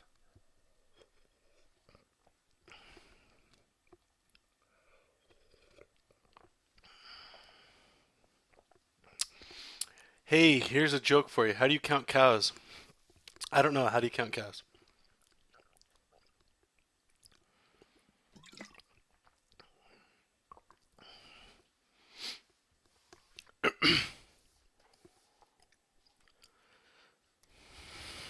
Okay.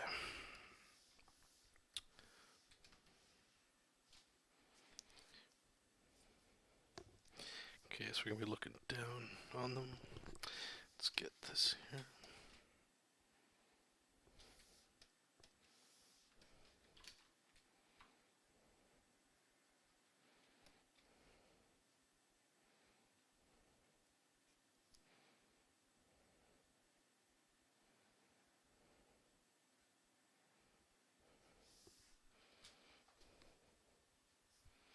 With a calculator. All right. All right. I got you.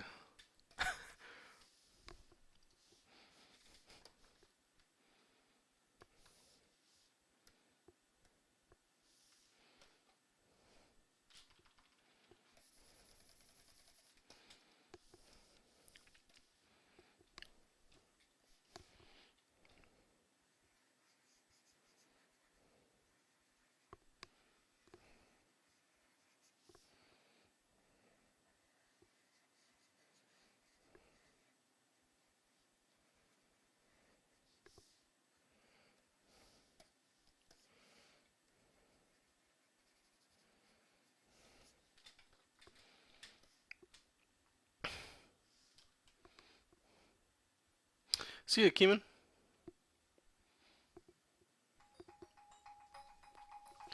Okay, I'll be right back.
Okay. You're not tired now, but I would try the Pomodoros later. Yeah, so the Pomodoro thing, usually I find I'm actually not doing it right now. I should be. It's just when I'm working on the Jessup stuff, it just sort of rolls a little quicker. But yeah, for those that don't know, set it for 25 minutes to take a 5 minute break. Sounds crazy, but you'll be surprised that yeah, maybe you might not last as long, but those breaks that you're taking are going to help you just extend the drawing sessions instead of just sitting until you can't anymore, as well as while you're doing that, maybe you only do two pomodoros, and that means you only work for like an hour, but you might get like some concentrated work done and more quicker and get more work done instead of if you would just work straight through and were able to somehow just plow through like a solid amount of work. That makes sense, or is that kind of all over the that kind of all over the place?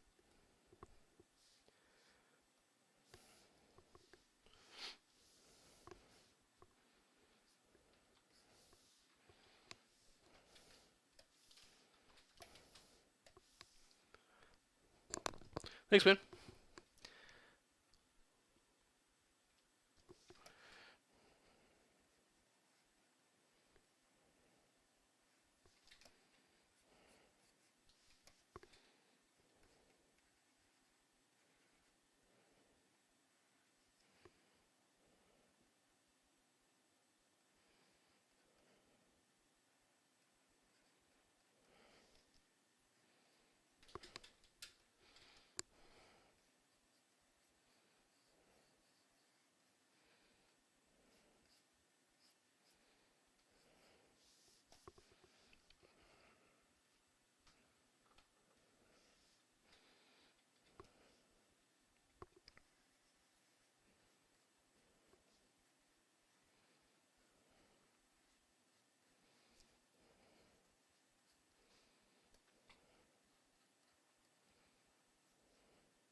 Yeah, they are. Yep. Yes, they are, Harold. Um,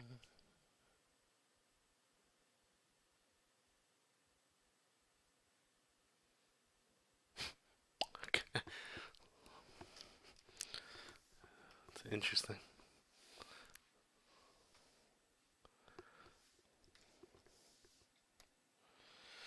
Okay. So what's the next one? My ship.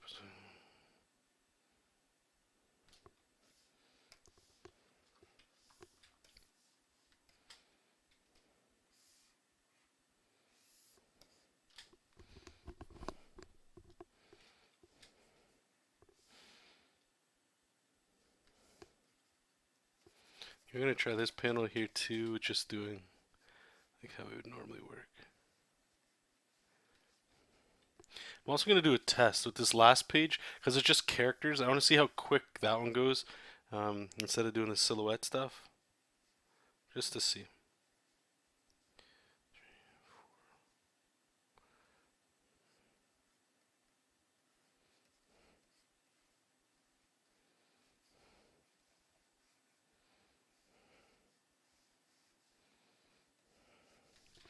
Now we need her to be much bigger because she's bigger than these little guys.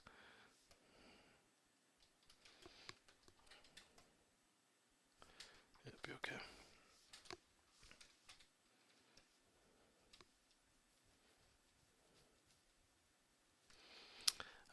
Have you ever had difficulty writing a character or world with beliefs, activities, and fundamentalism disagree with? How do you deal with this, and how do you think it? That's a loaded question. You got to stop asking. V, you're banned. All right. How do we ban? I don't think it's. So when I was like researching how to study, how to like write stuff, and I'm coming at this from a pure place right now, an innocent place where I'm not sure what's right or not. But generally, what I've always found was that whenever you're writing something, it's best to have something to say. There's a reason to tell the story. The hard part that I've always found is like, okay, that's cool, but like I just want to draw big guys punching the hell out of each other, right? But deep down, there's usually something that you can have. So for me, and I've always told you guys, right, that the initial versions of Jessup was like heavily focused on veganism, if I could, without it just being like super preachy. But just to, if that was my little way of that I could raise awareness, then I was sort of doing activism in a way, right? And I still hold a lot of those things close. Um, but I will be dropping those bombs, not bombs, but I will be bringing up veganism esque stuff in the comic just because that's a belief I have. So like Jessup's vegan, obviously. You won't ever see him eating meat. Like you won't ever really see anybody eating meat in these comics except the bad guys. And mostly it's just supposed to be like a subconscious thing. Not that if you eat meat you're bad, but if it's you, it'll. I'm hoping it'll help sort of do things that can kind of help the story. So like if you see people hunt like bad, they'll always look like bad guys just because that's the thing. But let's just say they're attacking like, let's say something's come along and they're eating these tupos, these creatures right here. Okay, so these creatures are being hunted now. You can always draw things in a certain way that'll make people feel a certain thing, right? So when you see these, you default, I would assume most of you guys, you don't want to see like a spear thrown through their head or through their gut. You know, they're going to be running around freaking out, and it's easy because a hero can come in and save them from being eaten. That's usually like a no matter what, that's always seen as like a heroic thing to do. Where it gets different is when you're eating for survival, and that's where you can kind of play a little bit more on it, right? Where it's there's usually always fruits and stuff around, but if you had to kill something to eat it, you probably would. But it's different than just eating because I just whatever. So I can play along with that stuff. Some of the what's the word I want to say? Some of the iterations of Jessup was like there was a whole like crime force against like it was like outlawed that you couldn't eat meat and stuff like that, right? And then as soon as that started happening, it was like okay, well the story's getting way too preachy and it's not fun anymore. So I pulled all that back and I didn't want it and I don't want it to be in your face, but that's just my thing. If there's something I can do to help educate, because I do think that's really, and I'm not going to get into the whole vegan stuff now, but that's really the main fundamental thing that I have yet to talk to somebody, and I'm not doing this in a nose up in the air kind of thing, but most people are think and act the way they do, myself included, based on a certain reality. Meaning, most of us, when I did eat meat too and all that stuff, this is getting into the vegan stuff, so thanks V, you're always being that guy to stir the pot. that you just that's the norm. That's how you grew up. That's tradition. That's just the way it always has been, right? And I've never changed anything until I was, like I told you guys, watching some documentaries. I saw some stuff. And I'm like, well, that's pretty effed up. That can't be right. And you look into it some more. So what it was, and I'm not saying this like I'm more educated. I'm not saying that. I'm just saying I've seen things. I've read things, researched things, literally been places. Like I've been to slaughterhouses that even when I eat meat, that's not even in my mind, but putting myself in certain situations where it just opens up your awareness to things, right? So that's sort of the angle, and I find that most people would probably change their thought process, whether it's veganism, whether it's comics should only be in paper form, or anything, if they just change their experience. But the problem is, most people don't like. A lot of people don't like change, especially if it affects how they do certain things, right? So that's where it kind of got back and forth. But yeah, anyway, to answer your question, I don't find it hard necessarily. What I do find it is like, how can you creatively tell a viewpoint? Like maybe you believe in God, I don't, right? But maybe you want to have a comic where you want to open people's hearts and minds to God and the existence or whatever, without being so heavy-handed as just like throwing it in their face.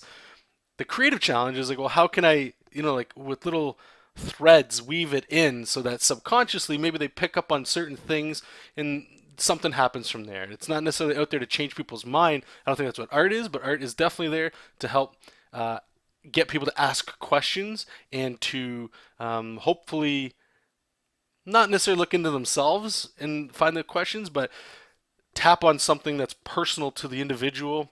And you can't do that. Like music's the same, movies are the same. Some people cry at a movie, some people laugh at the same movie. It hits everybody differently, right? So as an artist, no matter what that means, you got to do what you think is right for you, and you have to put your propaganda wherever you can put it. So if you believe in big robots should always be kicking ass, then then do that, right? Okay, let's see what we got here. Jesse, no, you have me. Oh, I'm sorry, buddy. Chaz, I just got done eating a cheeseburger, and here we go. Uh, Posterior, there you go. Yeah. I have trouble with bacon. Oh, you have trouble eating it, or you have trouble giving it up? I can show you guys some stuff, and not even slaughterhouse videos usually gets people getting excited. I show one right now, and I just start losing subs. I'll be like Morpheus. Do you guys want to see the real world?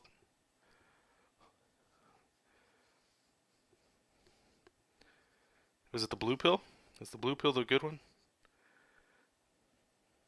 So long as I've seen the Matrix.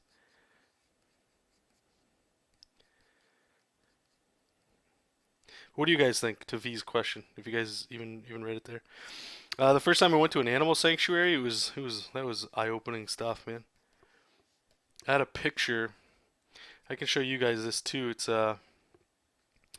so you got no choice now. V opened this can of worm. Oh, giving it up. Oh, it's super. There's so many. Well, there's not so many, but there are alternatives. And you know what's the funniest? This is the funniest part, I will say. And this doesn't whatever. It's the same with no matter what you do. It's like eating healthy. And I'm not saying vegan means you're eating healthy. There's tons. Trust me. This takes work, and you don't get like this kind of flabby physique by eating plants, okay? Well, you get it by eating plants, but you don't get it by eating non-greasy, disgusting junk food. Okay, I'll tell you that. Blue pill, yeah. Okay, thank you, Harold. Most people would rather have the blue pill. That's 100% sure. Um, but yeah, so the dairy cows. Okay, so in the dairy industry, I don't care what farm you grew up on. Most people go to a grocery store to get milk. Okay, so there, the way it works is only female cows can give milk. That means the male cows are useless. You would think they would grow male cows for meat, right? However, you have to keep putting water and food into this gigantic beast. The cost doesn't make sense. So what they do is you have a female cow that they manually impregnate by hand. Okay, so most vegans call it rape. You might say that's only a human thing. That's cool. But either way, they artificially inseminate them, get them pregnant. Okay. Then once they're born, within like a day to like a week, depends where you are. There's different methods they have. They basically take the baby away, or sometimes once it's born, they bolt like this thing in its nose, like this. Okay. That's like a lip, and it has little spikes on it, plastic spikes. So when they try to drink from the mother's udders, it irritates her because spikes are going and it can't reach there. Okay, so it's sad, it's stupid. Anybody here would agree that's pardon my French, that's fucked up. Okay, but the idea is the milk is precious because we drink it and we need it for money. So within a week they'll take the calf, they'll take it away. If it's a female, they might let it grow up. They have to keep a certain population going. Right? And just giving you guys some education real quick. And you can make your judgment whatever you want after. It doesn't matter. These are just facts.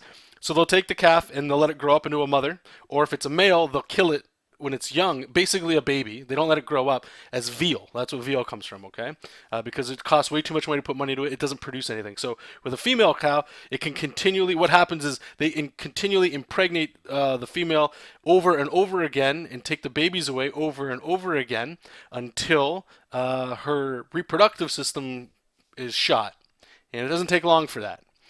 So once she's at the end of that, that's how you get hamburger meat. That's how you get beef. That's how you get anything. That's how they kill that stuff, okay? So what I saw in one of these animal sanctuaries was somebody took one of these, would have been a veal calf, and just let it live its life at a sanctuary. I'll show you a picture, okay? And just check this out. It blew my mind, man. Like the size of a cow. I've seen a dairy cow before, but this was like, I was like, holy shit. This is some big news bears. Just give me a second to show you guys.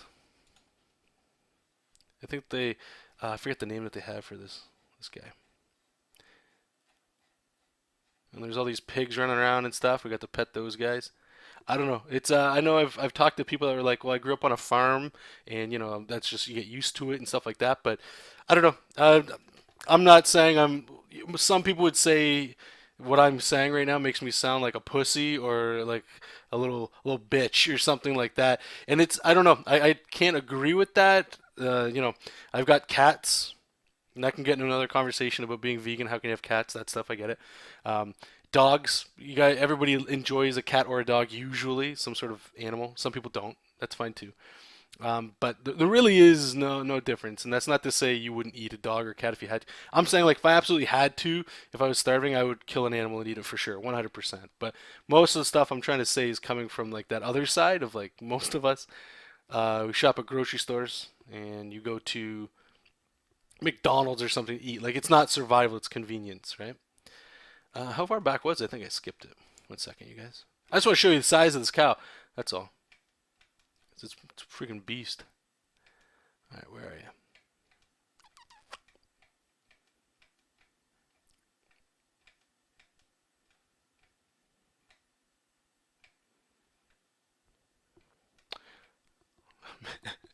All right, cool. All right, let's go to Instagram feed then. I'm not going to get in an argument with anybody. If you guys want to talk about it, I'm always open to talk about it. Debates are kind of cool. Not to like put anybody in their place or nothing like that. This is an art stream for sure, so I'm not gonna, I'm gonna just spam you guys with that stuff. But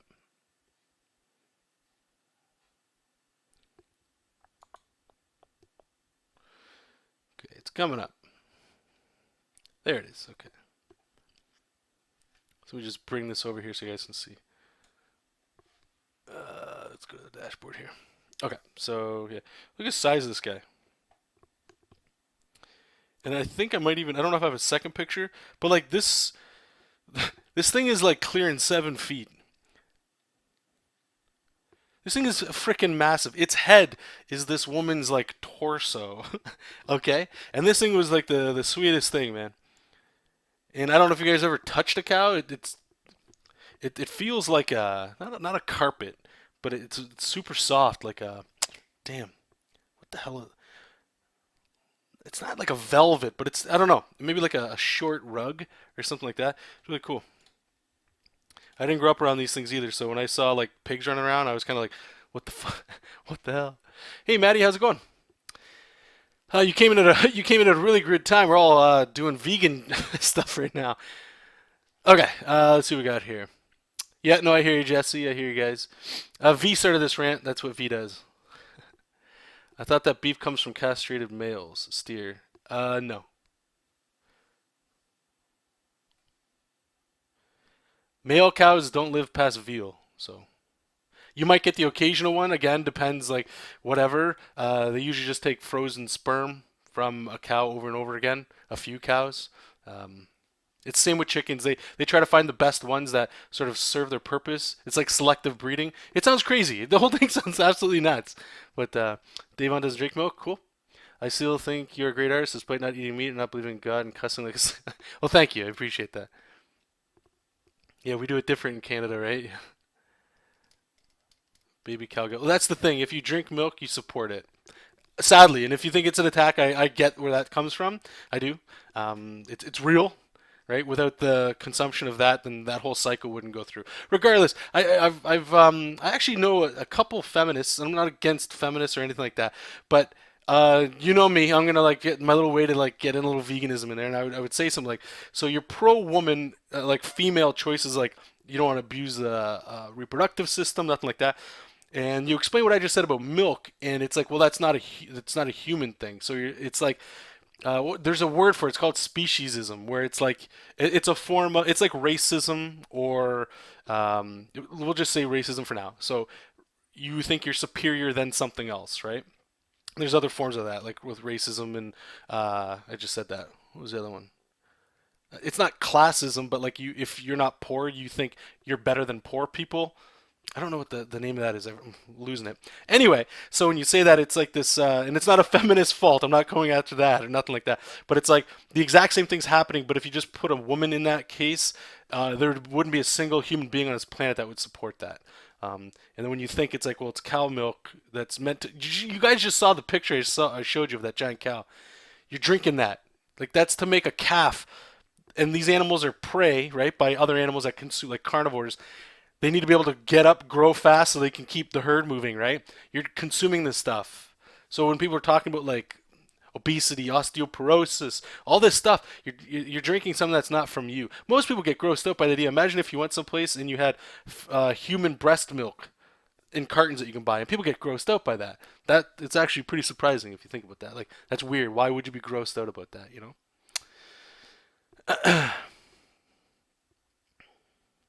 See you later, Kevin. You're probably already gone. Agree the mistreatment is screwed up. It might be ignorant of me to think the following, but the way I see it is someone will eat them. I might as well be me who will appreciate the animal.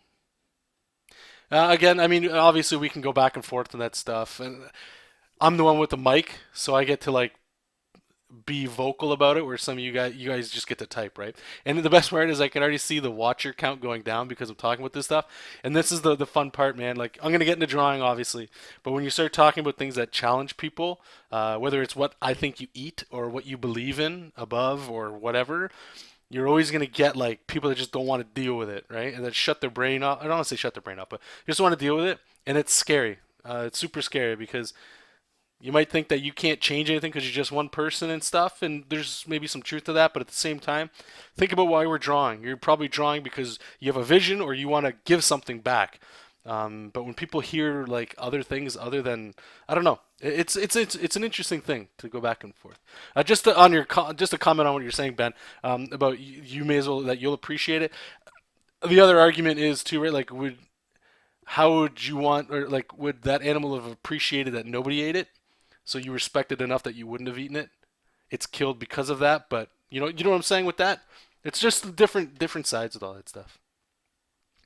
So your Patreon is the closest thing to a mentorship program. Yeah, it is. Well, I mean, it could be. I suppose, like from what I'm doing, for sure. Yeah, you could head over there. Again, like the monthly subscription, or sorry, the $30 one, if you wanted to have like a one-on-one and get critiques or help or anything like that, for sure. Everything else is mostly just like posts of like sketches or process stuff. Yep. No, V, you're good. You're good people. Well, welcome, Maddie. I believe this is your first time to chat. I haven't seen you here before.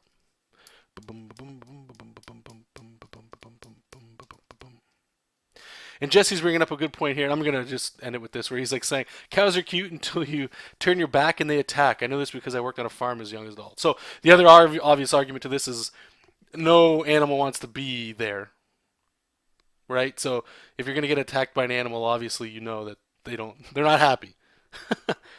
You're doing something that they don't like, whether it's the fact that they're there or whatever, right? All right, that was a fun little break. Thanks, V. Keep throwing you under the bus. Okay, so we're gonna have like these little guys that are looking up at Momo, just talking to her. Maybe we'll put like another one here, maybe.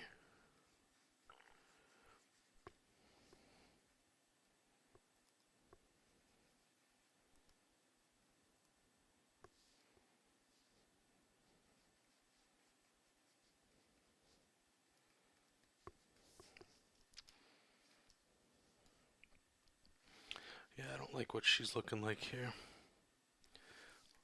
So we're gonna try the old method, the old silhouette.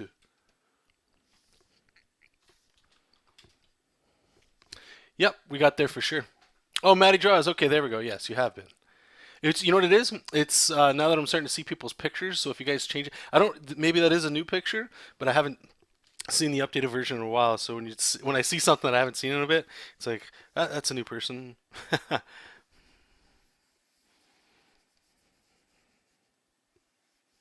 What time is it, by the way? It's not bad.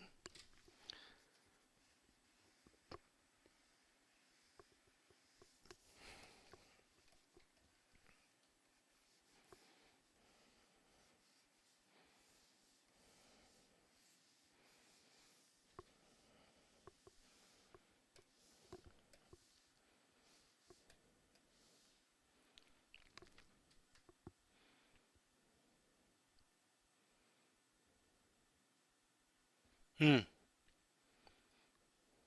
No, I get you, V. I'm in the same boat. I'm the same thing. I don't do those things. It's like a vicarious thing. Like I'm actually super interested in uh, the tragedy of people. So hopefully nobody in here has gone through it, but like drug abuse in a family or something like that. Not that it's never a good thing, and I don't mean it like that, but it's the vicarious part is like I wish nobody ever had to go through that. But on the same token, it's interesting to see people that have or are going through that to see like what got them there. And I think if you're doing any kind of story stuff, especially with comics, it's a great thing to explore. And that's something I want to do a little bit more of, and I might do it with this, especially with space, where I wish I could like know a little bit more about space, like what's going on with like some things from NASA or whatever the hell, right? But because I'm doing this all the time, or whatever excuses I'm going to come up with as to why I haven't been following certain things, it's like you can use those like your comic stories to like research stuff and like present that back to people, right? Again with the veganism stuff, same thing, right? So if I wanted to go like, all right, well, oh cool, let's just go up to NASA or on YouTube, find some space channels, and see what people are talking about. And then you find out you're like, oh, cool, dark matter, and you start going into some stuff with that, and you're like, oh, that's actually pretty sick.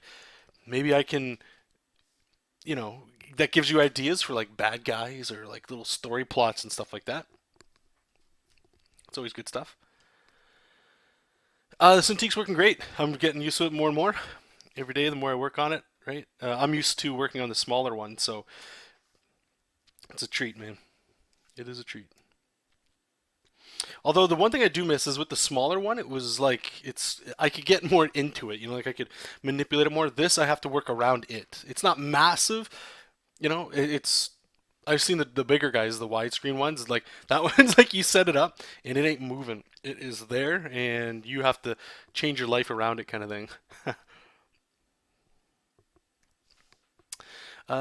John, you seen One Punch Man? No, I haven't. I've read the first manga though. I haven't seen the anime.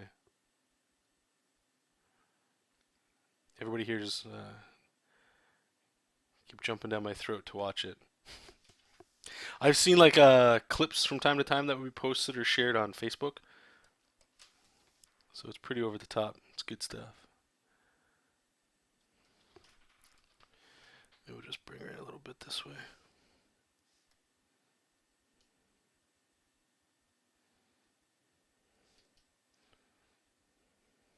Hmm. I have to change the text here. My ship is a few kilometers.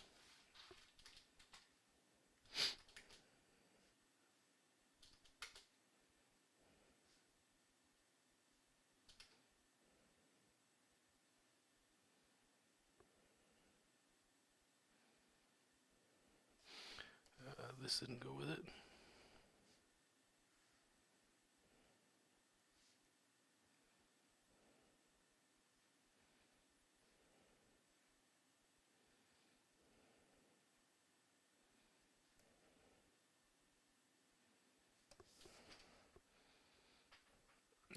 maybe something like that.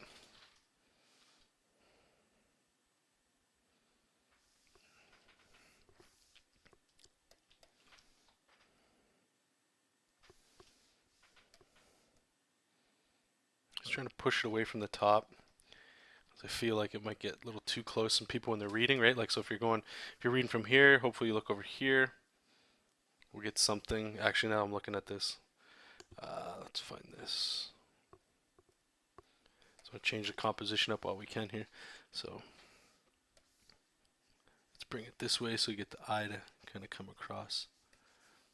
Let's come in. Hopefully this guy's going to be looking and you get your eye going this way. I just don't want people to come here and then like get stuck here. I don't want them to look down and go over. I want them to go over here. So I might have to adjust this panel. Not 100% sure yet. We'll see.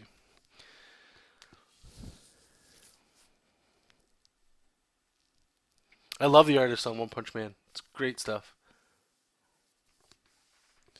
Okay, so now we're on this last one. Last page here.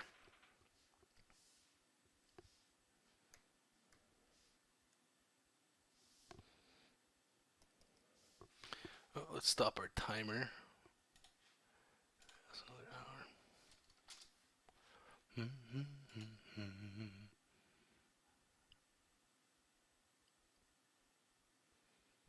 Rough comp work? Yes. So I'll put like line art over it.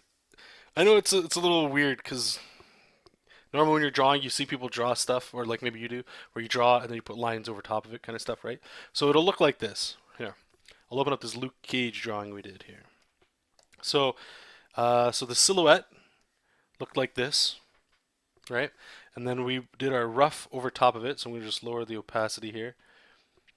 So all I did there was I just added shapes. I used a pencil here, but I'm just trying to break up, just like you guys have seen me do this whole time, right? So this would be my rough. This is what I'm currently doing right now. The next stage after all of that is, let me just turn that off. So I'll lower the rough transparency, then we just put line art over top. And this clean line art is kind of like if you ever use like a micron pen that has no pressure sensitivity to it at all, right? And then from here I go into inks. And then it might seem like there's extra steps, but I don't know. It seems to work out for me. I enjoy it. And then like the Copic marker stuff, just like a quick pass. This is Patreon stuff. Yeah. I hope that clears it up a little bit for you. I can understand why it's always like goes back and forth with this stuff, you know. Please help us. Where's it? Save us. I just want to switch where these are. Because save us gets said twice. Help. We're so tired. Save us. Okay. So Momo's getting in over her head here. Panel 3. Let's get our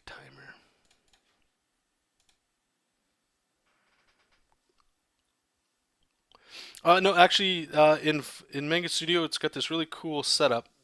You can't see it, but just trust me on this one. So I can draw on any layer, right? And they have one button you can just click, and it automatically turns it like photo blue. I have it set up for red. I like red better. So like no matter what, I could just keep adding detail to this. Click a button and it's red. I can change that color to blue if I wanted to or whatever. But it's great. It's just one button way of filling a color, right? And then you can just turn it off and whatever.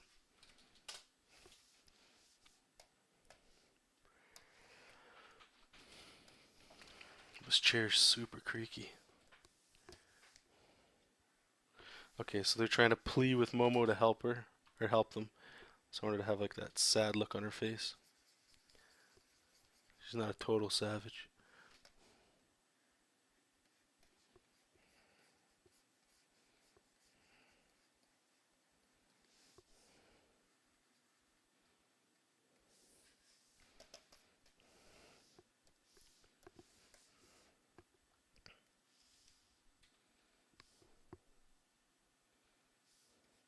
Vagabond is amazing.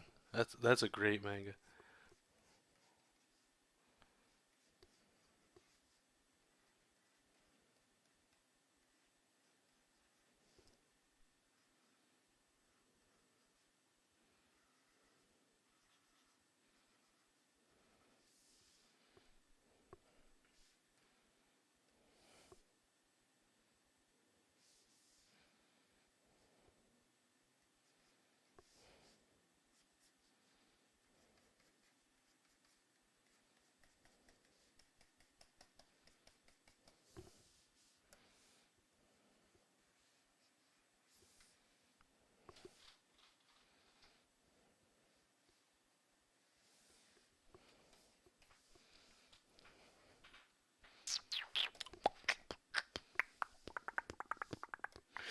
Okay, I think I'm just going to, so we can speed this up, right? So we're just going to use this big lifeless marker, call it. And here we can just sort of gesture in how I think most people tend to draw.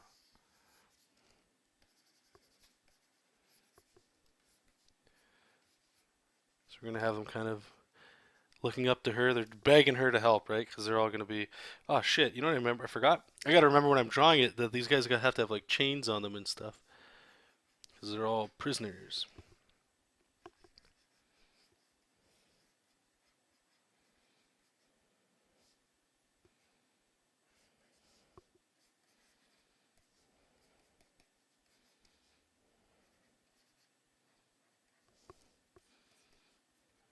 Have them reaching up at her and stuff.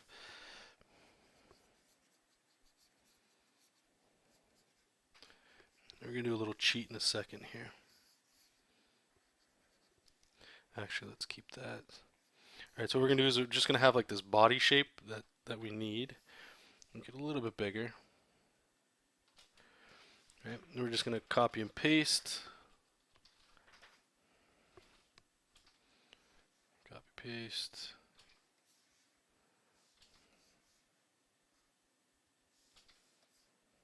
Right. Since we're working in roughs, or basically just scribbles right now, you don't need to be clear with a lot of this stuff. You just have to have the important information down. Right, so I'm just going to start erasing like where they're overlapping.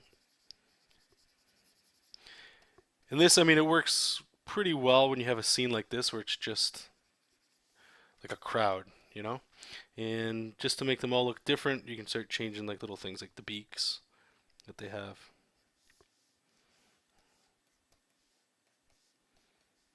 Right, and instantly it looks, well, hopefully, it looks a little better. So they're all there. Save that up. Oh, you did, man. Good job. How'd it turn out, Pillow? Brian, this might be a pain in the ass question. Feel free to skip it. But what actions do you use the most? Have you made any that you rely on often? Oh my God. Okay, thank you. 1 second. So last year I told you guys I was going to do this, and obviously I didn't. Let me write this down. Add actions to Patreon. Okay, so what I did before was you guys were asking about, hey, John, what brushes do you use and stuff? And as much as I would like to think I'm a nice guy and I like to give a lot of stuff away for free, I figured if I don't sell much. I don't have a lot to sell, right? I have my art book you can get, like a little mini art book and stuff. But on the whole, like I don't really have anything, right? So Patreon was the only way that I'm making money. So I was looking online for places to sell my brushes, and everything I found, I couldn't find something. If you guys found something, please let me know. I'd love to be able to check it out. Where you can sell a digital file for free. Now, granted, I know you got to spend money to make money, but I mean, my audience isn't massive. So if I go, hey guys, here's some Manga Studio brushes, it might catch fire, and show up everywhere, and a bunch of people buy it, whatever, right? But I couldn't find a place to put online where if I'm paying every month, I'd have to get new people buying it all the time, or else I'm in debt from, anyway. So Patreon just made the most sense. I'm like, okay, I'll put it on there. If you guys are a dollar patron, you guys can get the brushes at the end of the month. Just end your subscription, then it's $1 and you got some brushes, right? That's okay. So that was a test, and thank you because I forgot. Because what I was going to do is the next thing is what Brian was asking about. What's it called? Actions, like auto actions. And my intent was to post them on Patreon as well for people to do the same thing. Now, Gumroad, I believe you have to pay for a subscription, do you not? Just let me check here. Gumroad pricing. Gumroad enables you to sell directly to your audience. If you use the free version of Gumroad, it's just 8.5% plus 30 cents per transaction. Okay, so in that case, I was selling my brushes for $1, and that means I would have lost 70 cents right off the top, and probably another 10. So I'd make 60 cents. Obviously, I would have to sell it for more. Interesting. Okay, well maybe I can check that out. Thank you. I know everybody uses Gumroad. I just first time because it wasn't free, right? So anyway, so what I will do is I'll get my actions. I'll put them back on Patreon, and most likely it'll probably be at like the $3 tier. It makes more sense to get people into like the comic tutorial section and stuff. But anyway, the ones that I use all the time, they're just like the ones in the Freddy or the DC Comics Guide to Digitally Drawn Comics here. Let me just see. Are they showing up for you guys? Yeah, okay. So what they are is onion skin, basically makes a new layer on everything, makes it blue, transparent underneath so you can keep drawing. Fill in the spots. Some of these, they don't even really work that much because Manga Studio does a lot of this stuff for free. Fill spots, make a new layer just by pressing F6 so you don't got to go down. Some of these are huge, like that I use all the time, are when we make a selection of a character. Like here, I'll show you guys this one. Yeah, we can use Luke Cage again. So what you do is it's called a knockout layer. And what the knockout layer does is it basically adds a white layer behind the character. Okay, so that when no matter where I move this guy, he'll always block out what's behind him. Now, most people go like, who cares? Well, sometimes you like to edit things. You want to move things, right? Like maybe we've got two Luke Cages. That's right. He's got a clone. And I'm like, okay, so I want to move him around, right? So I can start staging around characters and stuff. Because yesterday when I drew this, I liked the composition. I woke up today and I looked at him like, no, this sucks. So it's just a quick thing, right? And it saves you so much time when you're getting into inking. That one I use all the time. The other one is, let me just make a new layer. So you make a shape and it'll turn it into liner. So let's go large inking, right? So let's say we're doing, what's the one we do all the time, guys? The shoelaces, right? So we'll go like this. So we're going to make a boot. So these are little holes that the laces would go in, right? I'm just going to hit a button, bang, get some line art, make a new layer real quick. Bang, do it again. I think I skipped a hole there. There you go. So you got shoelaces. Primitive shoelaces, of course, right? And then you can kind of come in there and then you can just start erasing little things you want and whatever, right? Or maybe you want to do, what's something else you could do? Some people draw. This one's kind of fun. You can do like symbols, right? Like if you were to do the Superman symbol, but you want like some nice line art.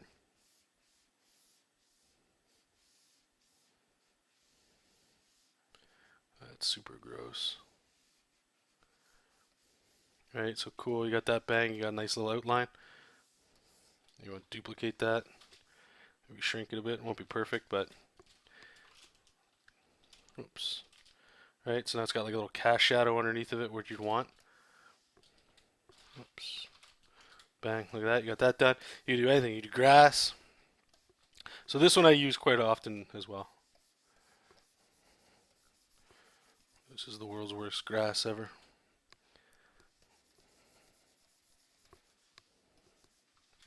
Right, and you just build up shapes. Who cares? What's another one? You can do like Spider-Man's webs. People like that one. Right, so he's shooting it at us there.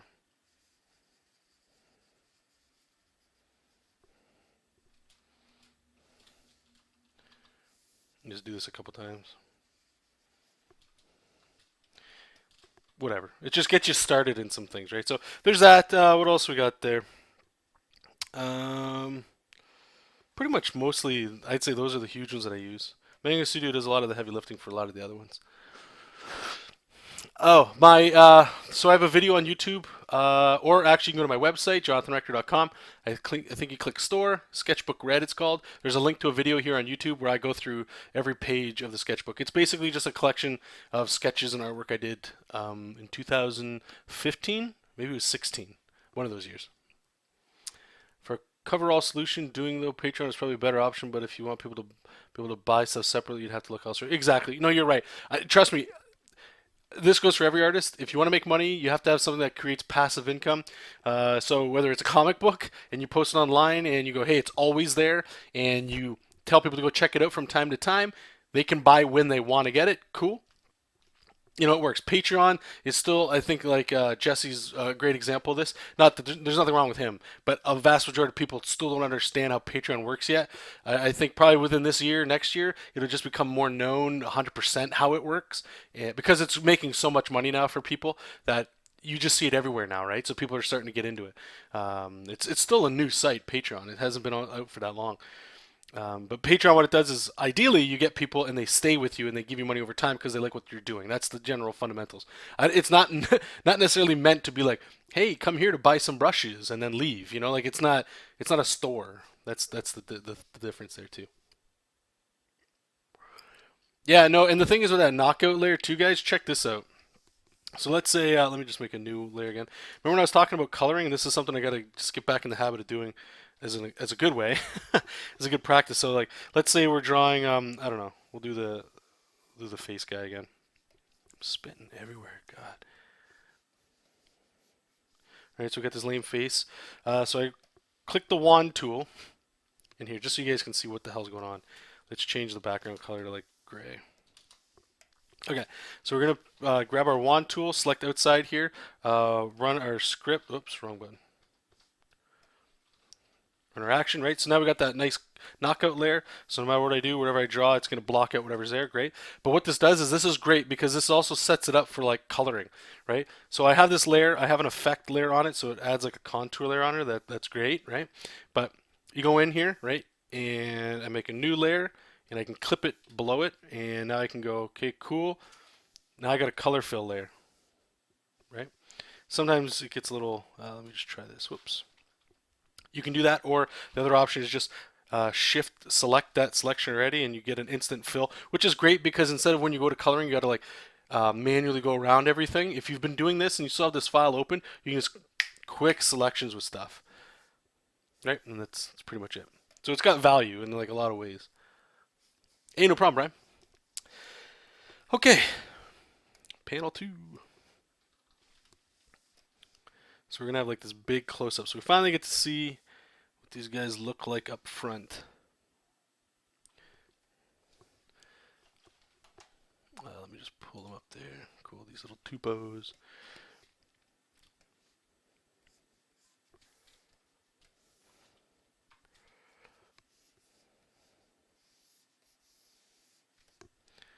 And it's not so much that we see their whole face in this one, but their eye for sure. Because the eye is gonna make people hopefully get a little sad. You want people to, I want anyway, people to feel a little empathy for these guys. You know, and I don't want the comic to get dark, not just yet. There's plenty of stories coming up where there's room to get, dark stories, but right now at least everything's just been about these two fighting about literally stupid stuff. So the first actual conflict you see, right, let's give them all like little wet eyes, is these little guys being slaves. And if I can kind of come in there and, like they say, we don't have much time, please, like the masters are gone, can you please save us? We haven't seen our families in a long time. Most of us forget what home looks like. Hopefully they pull on the heartstrings a little bit, so if I can have like a little bit of tears, it's whatever. Because sadly what Momo ends up doing is she's like, talk about the wrong place at the wrong time. I'm just looking for fuel. I didn't mean to like. I'm not here to start anything. Good luck. But I'm not really the hero, or I'm not the person to do what you want. Which is probably a little counterintuitive to what hopefully what I'm trying to sell anyway is like, wait, she actually didn't help them, kind of thing. Why didn't she help them? She's a good guy, isn't she? Jessup's a good guy. She's with him. Why didn't she help him? That sort of thing. So here I'm just going to like insinuate that there is ground.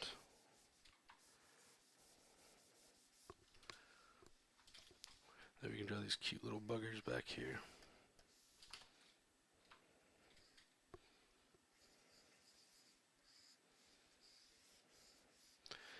And we're going to do the same thing.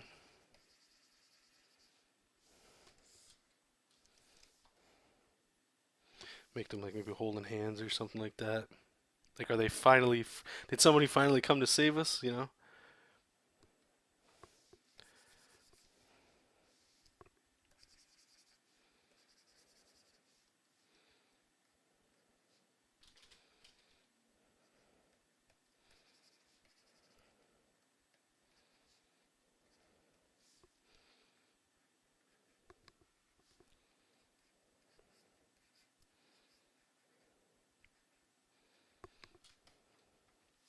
Any thought on context-related changes in style, like if you're getting stressful or intense, or if things are lighthearted, to change styles accordingly? Only way that I've thought of that, Ben, is with color. And maybe flashbacks is when I change to like a grittier style. There's some crap obviously that happens before the comic kind of thing, and I don't want to make it. I don't want to talk about it too much because then it makes it sound like, oh, so the story was so great way back before the story started. You know, it's putting too much whatever into something that's not even really that matters. But not really outside of that. And I have intent of going back to show sort of like how did these two become friends, and how the whole adventure blah blah blah start. So back then, once it's some darker stuff, I guess that when we get into that I would like to. But for the most part, I tried my best. Hey, how's it going, Marshall?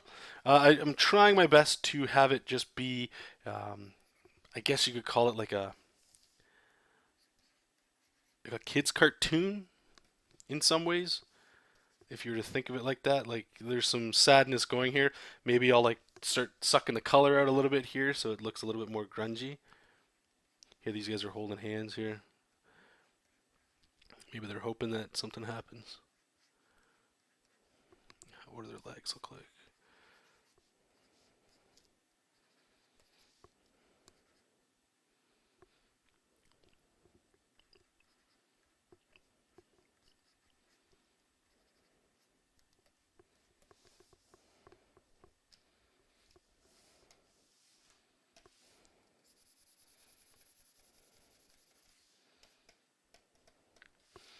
Yeah, we're probably gonna need some like buildings or something back there.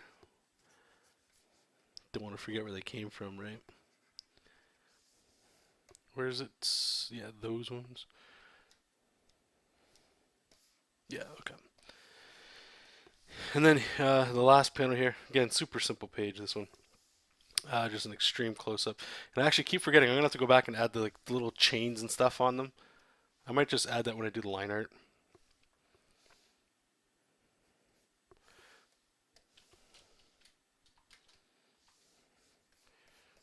So here we can kind of get like maybe a little bit better look. Their noses are so weird. Yeah. This goes there, comes down.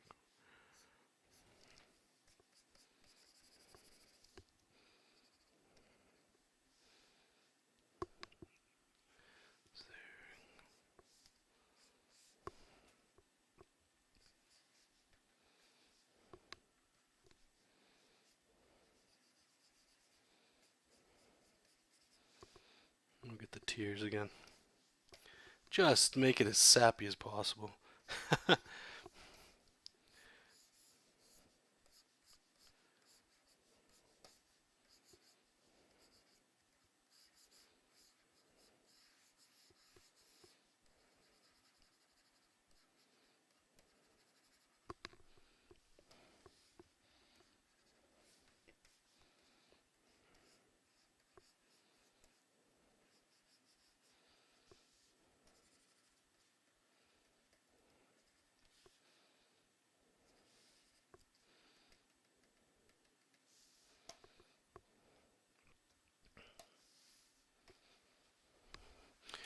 Okay, let me see. I'm sure that one didn't take that long. What was it? Yeah, it's like 25 minutes. All right, so let's punch that in. 0.5. Cool. Okay, so we got all these done. So we've got, let me just close all this stuff. So we don't need that, don't need that, don't need that, don't need that. Actually, I needed that. So now we'd be getting into the line art stage. What I'm going to do though is I'm just going to take maybe like a half-hour break or so. So, excuse me, the stream will stay open. So you guys are more than free to stick around. I appreciate everybody that's been here. If you have to leave, that's cool too. Thank you for popping in. We're just gonna take a little break, and then I'm gonna get back into doing like the line, like more stuff on this here.